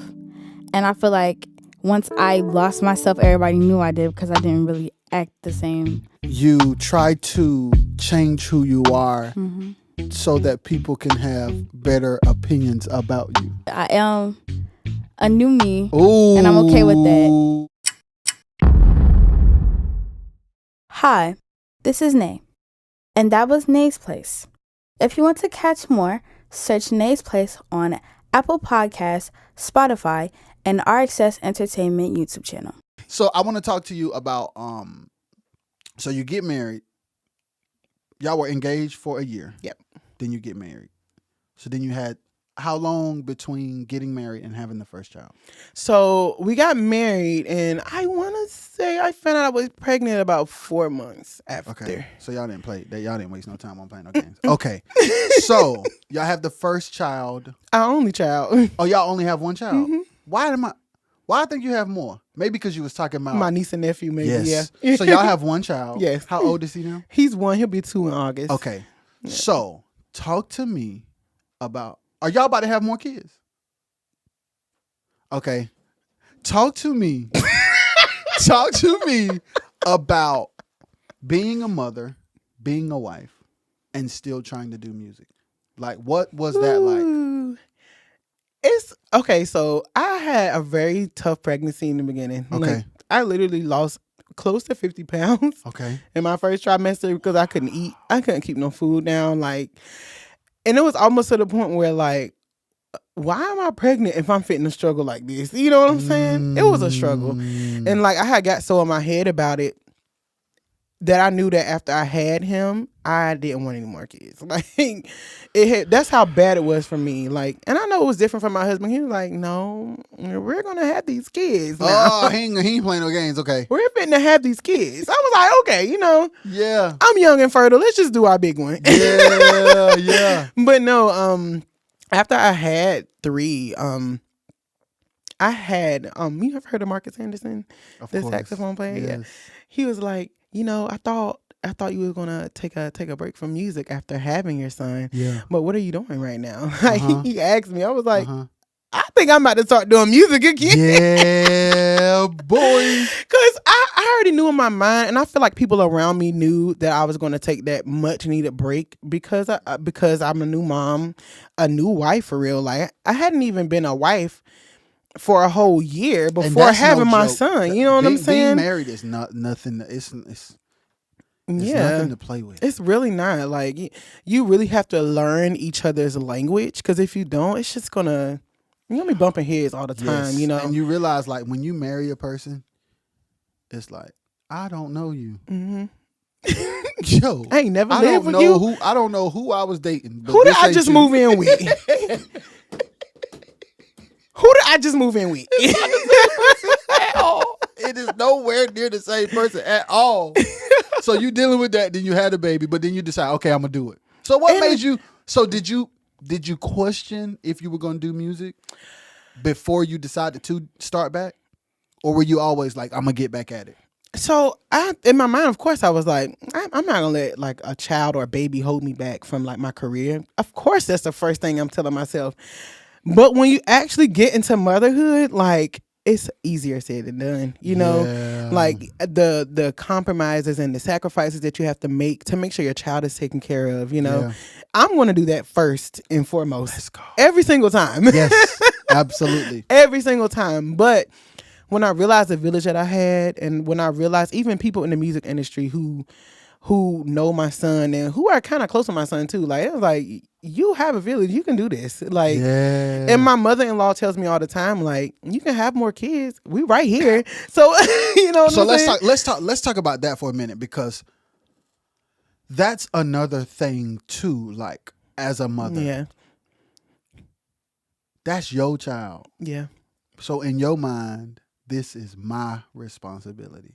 It's literally hard, but it's my responsibility. And then you have people who genuinely will help you. Genuinely. Like, yeah. if you need it, if you got to go to the studio and you're going to be gone 10 hours, just drop them off. It'll be just fine. And you like, I don't even want to do that to you. but they're willing. So like I watch my wife now, how she moves. Yeah. And she's getting to a place now where she's like, okay, accept the help. Yeah. Yeah. Because you need the break. Mm-hmm. It took me a long time to accept the help. Like I said, I stayed home with my son for about the first year of his life. Like, It was me and him all the time. Every day. All day. All day. Like, I was doing the breastfeeding thing. I was making sure he was taking his naps on time, making sure he eating on time, you know, just having him have some type of independency, even though, of course, he was dependent on me. Of course. But, absolutely. you know, I just wanted to, like, get some type of schedule together because I felt like that was necessary. Yeah. But it's not. Like, let's be honest. Kids are going to do exactly what they want to do when they want to do it. But we put that responsibility on us because we feel like that's necessary, you know. But it's, now that I see it, it's really That's not. a good point, Dottie. It's really not. Like, you know, we were just having that conversation, you know, and you just let the kids do. Yes. Let them do, let them learn, let them figure it out, because eventually they're going to have to. Yes. And they will. They will. So when you decide to have a child, you are signing up for your life to be interrupted until they learn. Yep. That's a part of the gig. Yep. And it's like, hey, they not going to go to bed on time. But I'm about to take this nap. Facts. And you just do what you got to do. Like, this is what it is. My life is interrupted. Hey, you can be a child. So how old was he when you were like, okay, I'm going to go back to it? I want to say maybe about 9 months. Okay. Yeah. That's when I kind of winged myself off of breastfeeding, and I was like, okay, he don't need my full body anymore. So let me just do my big one. Like, and my friends were like, they didn't play. Like, they saw what state I was in. Like, I was going through postpartum depression bad. Like, it was bad. Yeah. And I know I wasn't really telling people that. I'm pretty sure it was seen on me because I wore it on me like a coat. Like, I really did. But I got out of it, thank God. Thank you, Lord. Yeah. My friends did not play about me. Yeah, that's good. Like, I would get a text, I would get a phone call, I would get fussed out, maybe cussed out. Yes. You know, just, hey, get up. Yeah. Get up. My husband was the same way. Like, if he saw me in that state, he'd be like, hey, you want to go for a walk? Let's go. Hey, you want to go out? Like, he was not playing about that because he knew me. Like, and he knew if I sat in that area too long, if I sat in that space too long, I would be back in 2013 writing them songs. I would be back there, you know. So they didn't play about it. Like, and they have a lot to do, and of course, God have a lot to do with why I started doing music again. Because it would have been very easy for me to be like, no, I'm gonna just be a mom. Like, I'm more suited for this. I'm gonna just do that. But I'm definitely glad that I was able to do music and have that village, so where I can do it and not worry about my son, not worry about where he is, not worry about his well-being, you know. So I'm glad I'm able to do that. I know a lot of people can't say that. So having a support system is important. Yeah. Like, and your friends sound like they're good friends. They are. Do they do music too? Yeah. Most of my friends, maybe with the exception of one or two, like, most of them do music. Yeah. Most of them I met in college, so it's not like 2-year friendships. It's like 10 plus years of friendship, so they don't play. Yeah. And I'm the same way to them. Like, they definitely get the same energy from me. Yeah. But yeah, they are all musically inclined, and we all trying to put our best foot forward. That's for right. real. Yeah. And talk to me about your husband. Yeah, gang. That's my man. Yeah. He is so great. I call him my old man because first of all, we're 8 years apart. Yeah. He's 8 years older than me, but he is so seasoned. And everyone that knows Bill, if you ever have a problem or a situation, he's going to tell you like it is. He don't care how you're feeling in the moment. Yeah. He don't care where you are in the moment. He was like, whatever God lay on my heart, I'm going to let you know what it is. Like, even if you don't take it right now. And he's like that with me, which is, I hate it in the moment, but I love it in the future because it has been utilized. Yes. But if you're going through anything, like, and you just tell him what it is, like, he has so much wisdom. Yeah. And he's so humble. Yeah. I love him. Oh. Yeah. He is so humble. Like, he was probably the perfect person for me because God knew where I was mentally. If I would have kept going down that state of mind without anyone pulling me up with those real words, not, friends can just be like, it's going to be okay. Yeah. But no, like, he was like, it's going to be okay, but you need to do something about it. You know what I'm saying? Like, that's the type of person he is. He's always been like that to me. Like, even in friendships where I fell out with someone or I've had a situation with someone and I wanted to be that person, you know what I'm saying? Yeah. I wanted to be that person, like, nah, if you're a Christian, you can't be that way. Like, he's always been like that, and I appreciate it so much. Like, and like I said, in moments, you don't want to hear some of that stuff, like, but he don't care. But you know what? Like, I need it. And the truth of the matter is, like, the older I get, the more I realize how important that is. Yeah. Because, like, when you're in a covenant relationship with someone, you're doing them a disservice when you choose to accommodate how they feel over what they need. Exactly. Because if I say what's going to make you feel better, but it don't help you, we in trouble. Yep. So, and it takes a strong person to say, I know this gonna piss you off. Ooh. But this is what you need to hear. Yeah. Cool. And let me tell you something. If that's making or breaking your relationship, you better go. Ooh. You better go fast. If you can't do that, because at the end of the day, you notice what it is that you need, but your mind is not telling you that because you're in a defensive mode. Like, you have this big wall up that's telling you, no, that's not right. Like, no, that's not what I want to do. You're rejecting it. Yes, you're literally rejecting it. But, baby, I be needing to hear those things because I probably would have tore some relationships up that I need to this day if it wasn't for him. Like, so, like, in the moment when he tell you those things, I hate it. So in your mind, are you saying, I know he right, but I'm gonna pretend like he getting on my nerves? Mm-hmm. God, he right, and it's pissing me off that he right. Pissing me off. He dead right. I really can't stand it. I'm going to tell him 2 days from now that he was right, but right now, I'm going to be upset. That's good, man. That's real life, bro. No, for real. Yo. And that's kind of how we were, like, musically too, like, because back in the day when we were just dating, he was my MD. So we bumped heads a lot. Yeah. But it's because we have two strong personalities, you know what I'm saying? We're both musically inclined. He has music degree as well. Yes. And so it was just really tough for us in the beginning, just finding that thin line of communication where it benefited us both. Yes. You know? Yes. So we had to figure out a way to communicate and not get upset with each other. Yeah. That was probably the toughest, that was the highest mountain to get over, for sure. And it's tough. Like, me and my wife, like I told you earlier, like, we be trying to do music together, and it's like, this is hard. Yeah. Because you have to, it's a couple of things happening. Yeah.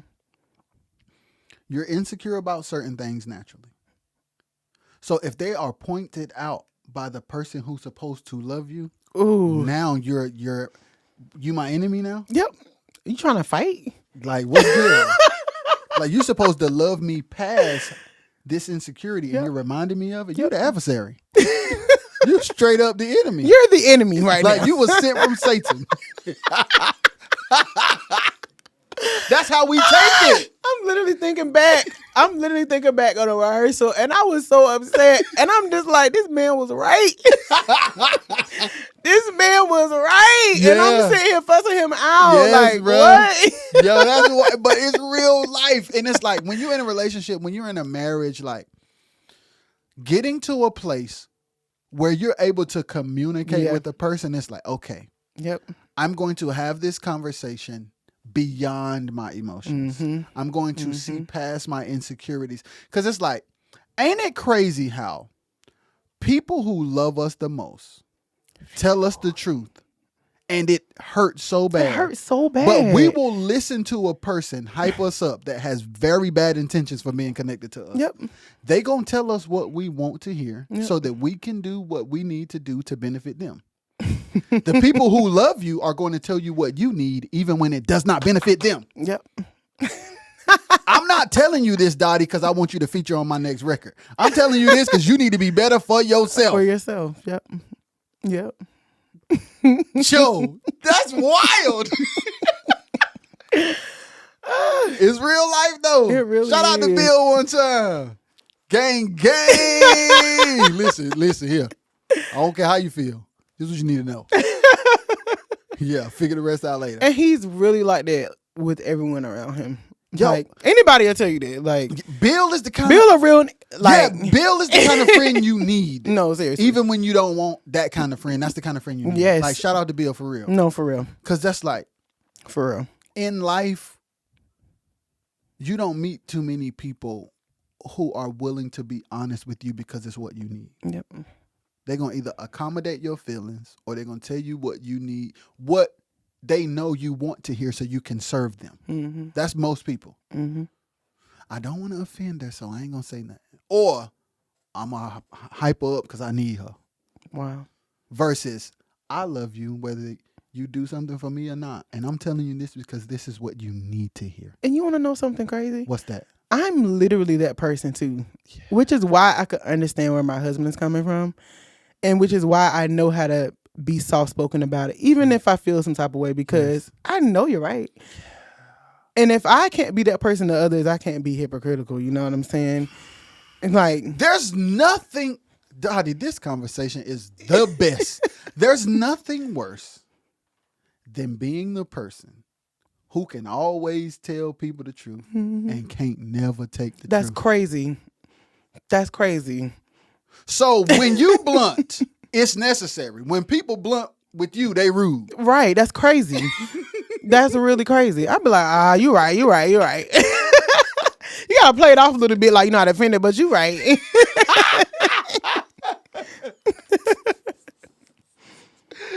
Yo, Dottie, you're reminding me of like beyond what we do and beyond what people see us do. We humans out here trying to Literally. like get it out the mud, so to speak. Like, And we are. yes, absolutely, We are. yes. Okay.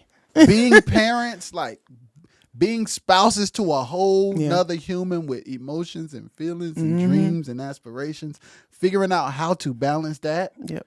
Trying to figure out how not to be selfish, how to be selfless and selfish at the same time. At the same time. That's a balance. You doing it though. I'm proud of you, yo. I'm proud of you. Thank you. You really doing your big one out here. This Thank is you. a really dope podcast. Yo, we out here, man. Like, and I started this pod like from one of those same places of like, hey man, I really feel a way about how life is going. So I need to do something different. Yeah. And I need to like tap into who I really am, even though I'm afraid. Like, let's just see. And it's like, it pays off, man. It really do. It's like you doing what you do, man. It really Regardless of how you feel, it's helpful. It Just gotta blesses do people. it. You just gotta do it. That's what we are. Yep. I'm proud of you. I'm gonna say it again. Thank you. I'm really proud of you, man. For like to know, cause like something told me like just hit Dottie back. I'm gonna just hit her back. So then when I was like, you still good? And you said yes, I said, let's go. I had no idea that's why you didn't hit me back the first time. I was so nervous. I just assumed you were busy because I know you always like out and about. I was so nervous. Wow. How you feel now? We done did the pod. How you feel now? Ooh, I'm still nervous. After all this talking we done did, I'm still nervous. You know something crazy? What's Like that? I did American Idol back in 2019. Yep, right before the pandemic. I actually made it to Hollywood. We actually got like golden ticket from the judges and whatnot.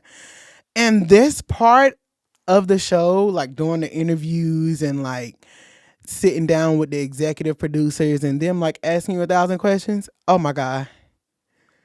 Heart attack. Really? That was the hardest part for me. I'm like, how do these people get behind this camera and show so much personality, so much attitude? And I'm just like, really? I'm really shaking in my boots, like literally. First of all, you went to American Idol and made it all the way to Hollywood. I'm still on that. That's really crazy though. That's wild. So what ended up happening? I got booted off on the first week of Hollywood Week. So Okay. it was like the third round of individual auditions in front of the actual 3 judges that's on the show. It Okay. wasn't like the random producers that they choose. Yeah, it's the real. Yeah, we one. was at, I think, the Opium Theater in California. Okay. Beautiful. How did Beautiful. you? Were you able to hear other people audition? Yeah. Were they killing? Yeah. Tell the truth. On this, tell the truth right now. Right now? Because this is going to help some people. I plead the 5th. So, okay. So with you pleading the 5th, like we're going to help some people with you pleading the 5th. Mm-hmm. When it comes to shows like that, most times they already have something in mind. Yep. So they have an end goal in mind. It's already written out. Yes. So they work backwards. Mm-hmm. This is what we want. Now let's work backwards. Let's give them a show. Yes. Mm-hmm. So to your pleading the 5th, just in case y'all want to understand what her answer was, I just explained it without saying it. Mm-hmm. So you hear the other people audition, you get booted off. How do you feel about that? I definitely felt some type of way, like naturally, like I'm a human, like am I not good enough? You know what I'm saying? But I also knew from that point on that I would never use my gift again to compete. Like I knew from then on I wasn't made to compete. Like, no. You don't have to, number one. Mm-mm. You literally don't have to. You know, I'm never doing it again. But here's the thing. The crazy thing about your situation is when you look at it from a positive perspective. Yeah. If you were good enough to make it to Hollywood, come on now. Come on, man.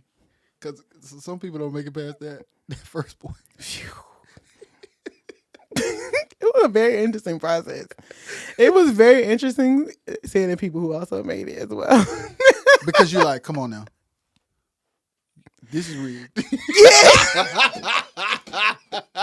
I made some really good connections Okay. like there. Like Okay. it was some genuine people like I'm still cool with to this day. You know? Very sweet. Like people from small towns, people from big cities. Like Did you meet anybody from North Carolina? I did. Franklin Boone actually. He made it to the top 12, I believe. He's from Raleigh. That's crazy. Yep. And did you know him before that? Okay, so we met initially at the Raleigh audition because they did auditions for American Idol the first round downtown Raleigh. Okay. So we met there, but when we saw each other during Hollywood Week, I was like, "Yo, Yeah. Artie, you made it!" Yeah. And he ended up coming to like the open mic, one of the open mics I was hosting, like That's after fire. the fact. Yeah, So you host the open mics that be going on? yeah. I host a few different things around here, but the venues tend to change every now and again. Okay. Until I find my own. Don't worry about it. Let's go. I'm gonna get my own venue one day. One day I'm gonna get that venue. So what be happening that makes you even aspire to get your own building? Just business aspect, you know, being underpaid. What Beyonce say, underpaid and overwhelmed. Yeah. Yeah. And when I see like, I'm business minded already. You know what I'm saying? So seeing the things that happen behind those closed doors, and unfortunately seeing the money that people make and the money they don't want to put out is insane. So I want to do that for myself. Like, and I want to do that for the people I'm putting on. Like, I want to put money in my people's pockets. You know what I'm saying? Yeah. That's fire. Like, to know that beyond your ability to sing, you want to create a space to put other people on is fire. Yeah, absolutely. I've always been like that. Me too. Always. Me too. Like, that's my like, okay, I'm gonna tell, I've never told this before, but my secret mission with this podcast is to make it big enough to have the viewership and the resources to create opportunities for other people. I love that. That's why I'm doing this. I love that. Because it's like, I'm from a small town and I'm gifted.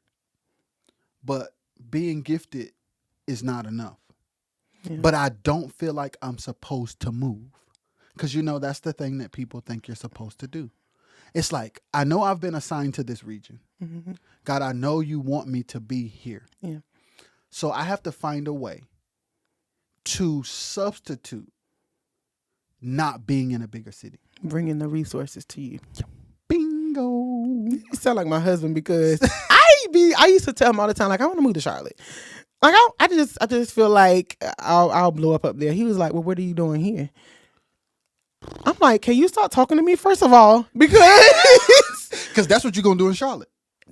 Literally, he shut me down so quick. That's what you're going to do in Charlotte. He was like, whatever you want to become anywhere else, you can do that exactly where you are. Yes. And then the other thing that I realize is when you are willing to put in the work in a space where nobody is, you have an advantage. Mm-hmm. You have an advantage. Because it's like, you ain't competing with all that's going on. Yep. Because you're just another one of them when you go to another place. You just another one of everybody that moved here trying to get everybody else. But when we're in small spaces, we have the ability to shine and create opportunities because we ain't trying to, hey, I'm here. Yeah. Hey, I'm here. Do you see me? We see all y'all. Yeah. All y'all here.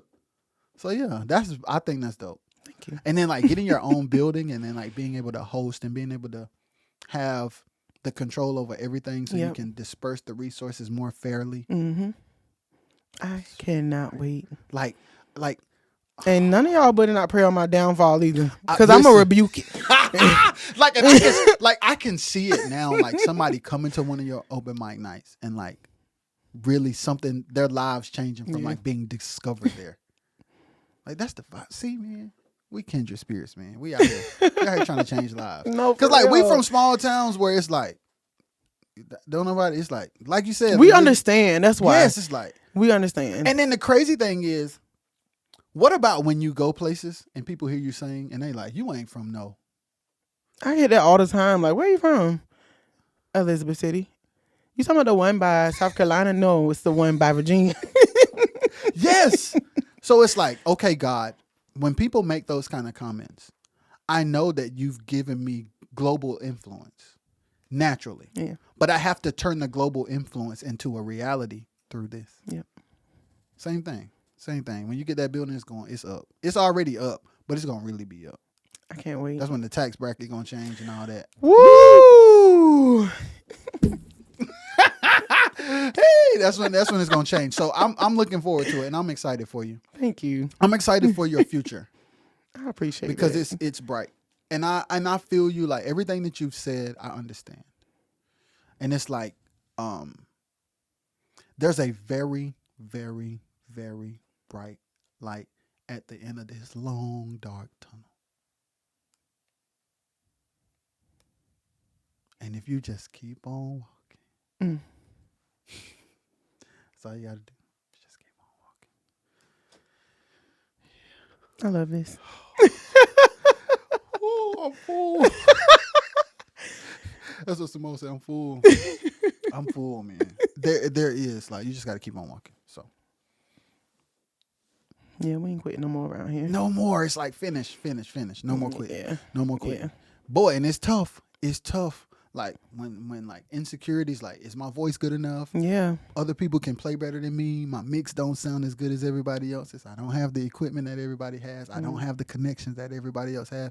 All of the things that we say to self-sabotage, we got to do it anyway. Got to do it.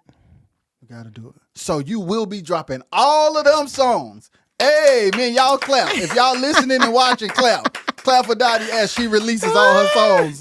I actually am releasing a single song. I know. When you releasing it? Do I'm you not know the giving date? you I'm not giving you the date yet. Okay, because you know you have to find out when everybody else find out. But it is soon. But yeah. It is soon. And it's already finished? Yeah, it's already done. I'm proud of you for that. Thank you. That's a capital W. It really is. That's a capital W. God did his big one with that. Yes. Because I never thought. Yes. I recorded my first live album, 4 years ago now? Yeah. It's and that's the actually only thing, been 4 years. And that's the only thing you have out now? Only thing. But what's the name of it for people who are going to watch this that don't know you? It's called Love Again Unplugged. Okay. Yeah. It's actually a live music album. And then what's your artist name on like Apple Music and stuff? It's DL Zene. It's DL space Zene. Perfect. Y'all go check that out. Of course, I already heard it, but y'all go check it out. Dottie is amazing. Thank you. What made you pick that name as an artist name? It's actually my initials, DL. Okay. Dottie Lene. And Okay. Zen just means music in Hungarian. Okay. Yep. But what made you say I'm gonna do DL Zene and not Dottie? I don't know. Like, because people already thought that I was a gospel artist. Like, they just, because I sung in church, it just automatically said, yep, she's gospel. I think I wanted to separate that. Okay. And when I made that switch about 8 or 9 years ago, and I just never really went back to Dottie as an artist name. Yeah. So, Do people call you DL or DL Zene? yeah, of course, people who don't know me personally, they call me DL. But Okay. other people call me Dottie. Okay. But I do tell people they can call me Dottie if they want to. Like, Yeah. don't But mind. you know people gonna call you DL Zene. The more you They'll start, call me like Zene or they call me DL. Like, either one. Yep. Yeah.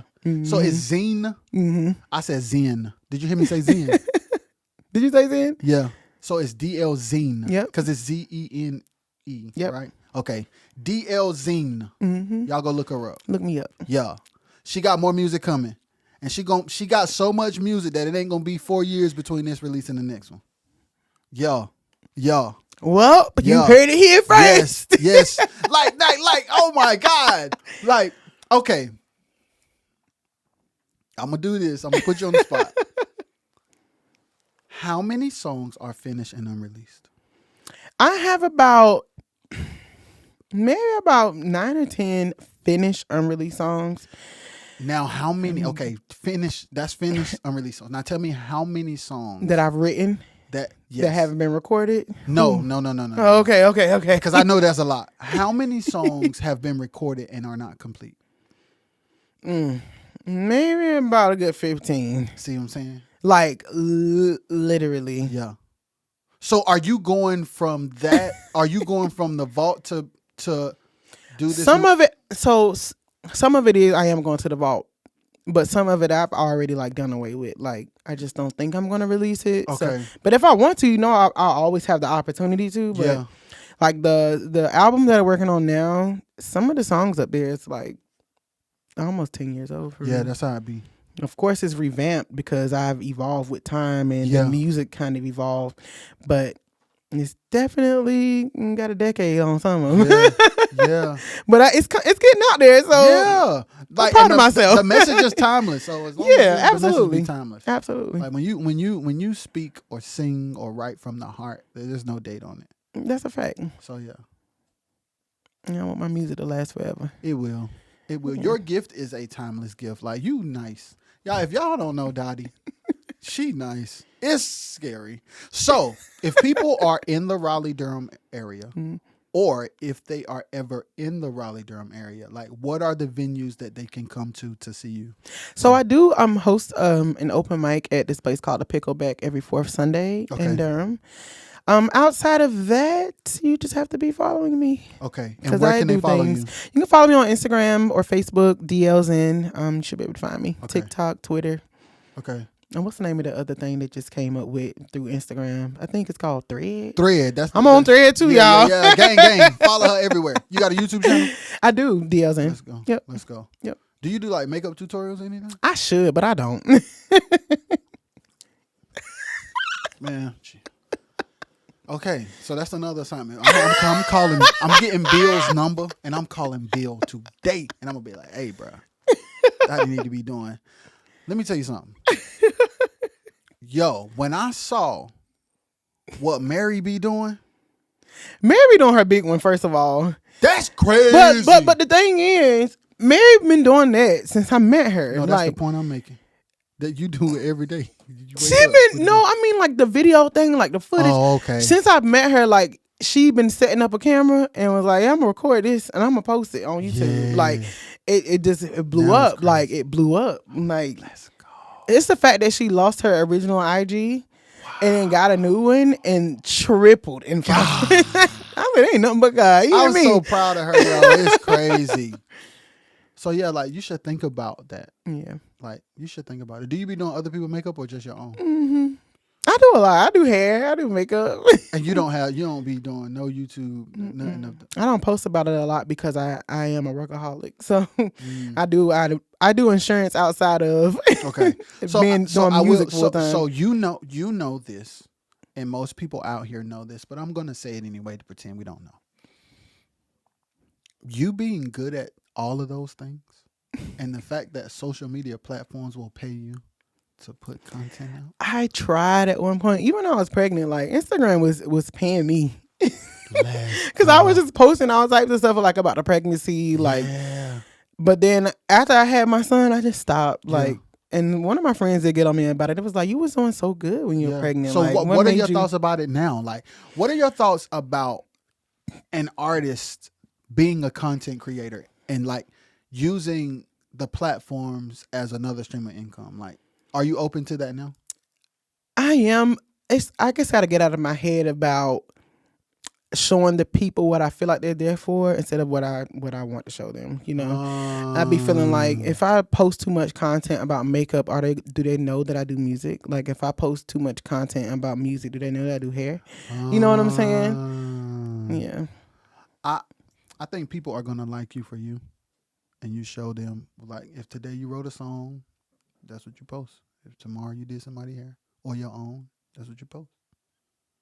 Like I be watching like I'm gonna have to try. listen, and I'm only saying this because I be like looking at different people do stuff, and it's like they kind of say the same things. It's like you have to remember, like as content creators, we don't give our audience, like we disrespect our audience to think that they're one-dimensional.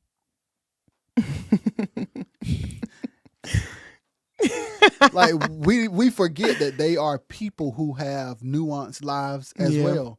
Yeah. And they do multiple things. Yeah. If you do them well and you have fun doing them, give it all to them. Yeah. You may have a spell where you're working on an album. You may have a spell where you doing makeup. A little bit of all of it. Yeah. Hey, people will love it. Because it's you. If they love you, they're going to love who you are and what you do. I'm going to just have to get out of my head about it. Facts. Good job. I'm going to just have to do it. See, let's go. Woo, Bill, you hear that, Bill? You hear that, Bill? Let's go. No, I really do feel like in this point in my life, like the way where I'm headed, I feel like it's the right way. Yeah. And like you said, it's the biggest, brightest light at the end of this really extremely dark tunnel. Like I can feel it. Like I feel that it's tangible and is near. And I know that I'm doing something right now. Yes. And even being here, like the fact that you came on the second time, it's a testament to where you are. Yeah. Let me tell you this. You are going to revisit and rethink a lot of things that you were afraid to do. Mm. This is just one of those things. You're going to revisit a lot of things, and you're going to do a lot of things that 1 year, 2 year, 3 year, 4 year, 5 years ago, you were afraid to do. You're going to. And the content thing may just be one of those things. God is going to give you the strength to revisit things that you used to be afraid of, and he's going to give you the courage to do them today. And I received it. Yeah, for sure. Thank you. Yeah. Like strength like no other for you. That's my favorite song. Yes. Yes. And the crazy thing is, I literally sing that song to my son when he wake up. Listen, and like when you think about the lyrics of the song, Sing it right quick. You are my strength. Yeah. Hey, sing it. Strength like no other. Yeah. Yeah. Strength like no other. Yeah. Reaches me. Yes. So now think about it. Sing the next part. In the fullness of your grace. Yes. In the power of your name. Yes. You lift me up. You lift me up. Now watch this. When you think about life and opportunity through the lens of your own strength, through the lens of your insecurities, it's always going to be hard to do. Yeah. But when you say, God, I'm weak. God, I'm insecure. But I know this is what you'll have me to do. Yeah. You got to come through. Because if I got to do this by myself, I ain't going to do it. So we have to, even though he is our strength, we have to allow him to be. Yes. You have to meet him. Like, hey, God, all right, I'm scared. But I know this is necessary. So, like, look out for you, girl. I'm about to jump out here. I'm about to jump. You got me or not? I need a safety net. You got me? Yeah. Because I'm fitting to jump. Yeah. So, yeah. That's the vibes. That's the vibes. Yeah. And I want you to call me, too. Like, when you think of something, like, yo, remember when you said, blah, I want you to call me. I got you. Yeah. When you get ready to do one of those things that you weren't going to do 5 years ago, please call me. Okay. And when I release the album, yeah, I'm going to send it to you first. Yeah, let's go. Let's go. I want to be the first partaker, like they say in church. Yo, this is good, though. Like, and I hope this helps somebody because we all be going through it, bro. Yeah. And we all scared about something. Mm-hmm. But it's like, man, we got to do what we got to do anyway. You got to do it afraid. You got to do it scared. You got to do it insecure because it needs to be done. And it is our responsibility. When we say yes to God. And yes to the gift that he gives you. It's our responsibility. Like, literally. Okay, like, literally. I'm out here. I'm going to use this gift. I'm going to sing these songs. Mm-hmm. So, yeah. Singing songs in your house for nobody to hear. That's great, but. It's actually pretty insane. I know everybody know that story in the Bible where he snatched that gift up. I don't want my gift snatched. Absolutely. Absolutely. I don't want it snatched. Absolutely. Absolutely. And I think about the story with the you ever heard the story with the talents in the Bible? He gave one man one, he gave one man That's probably the same one I'm talking about. So yeah, he gave them like all different talents in a box. And one buried it. Yep, and he didn't open it. He didn't use it. Yeah, see, that's what we do when we just sing. And God said, "Thanks. Yes, I'll take it back." Exactly. So yeah, we talk about the same thing. Yeah. It's like when you don't release your music, you're burying your talent. Yeah. So he give it to somebody else that'll multiply. Yep. Yeah, you got a return on my investment, so I'll give you more. Yep. And it's like you buried this. It's $1. Let me get that, and I'm gonna get that to the person who's gonna multiply. Jesus. Dig it up, Jesus. I'm going to dig it up. I'm going to dig it up. Don't take it, Lord. I'm going to dig it up. I want it back, God. I ain't mean to bury it. I ain't mean to bury it now. Oh, that's funny. Gotti, this has been great, bro. Yo, thank you for saying yeah this time. Yo, this has been amazing. No, seriously. It really For has. real, man. It really has. I've never done anything like this before. Let's go. I really enjoy it. You're going to do it a lot, though. You're going to do it a lot. I claim it. I claim it. And you are, too. Hey, let's go. The scale just going to get bigger, thicker, longer, greater. Yep. Yep. Yeah, we out here. Yep. Your gift is so... Y'all go look her up. So if somebody want to see you on like YouTube singing, they just look up. Didnt. Yeah. I should be the only artist with that name. So. Let's go. Because I want people who are watching this or listening to this who don't know you. I need them to go. I need y'all to go. Because it's real deal. Yeah. It's not a game. She chilling right now and she telling y'all about her life, but... It's about to go up. Let's go!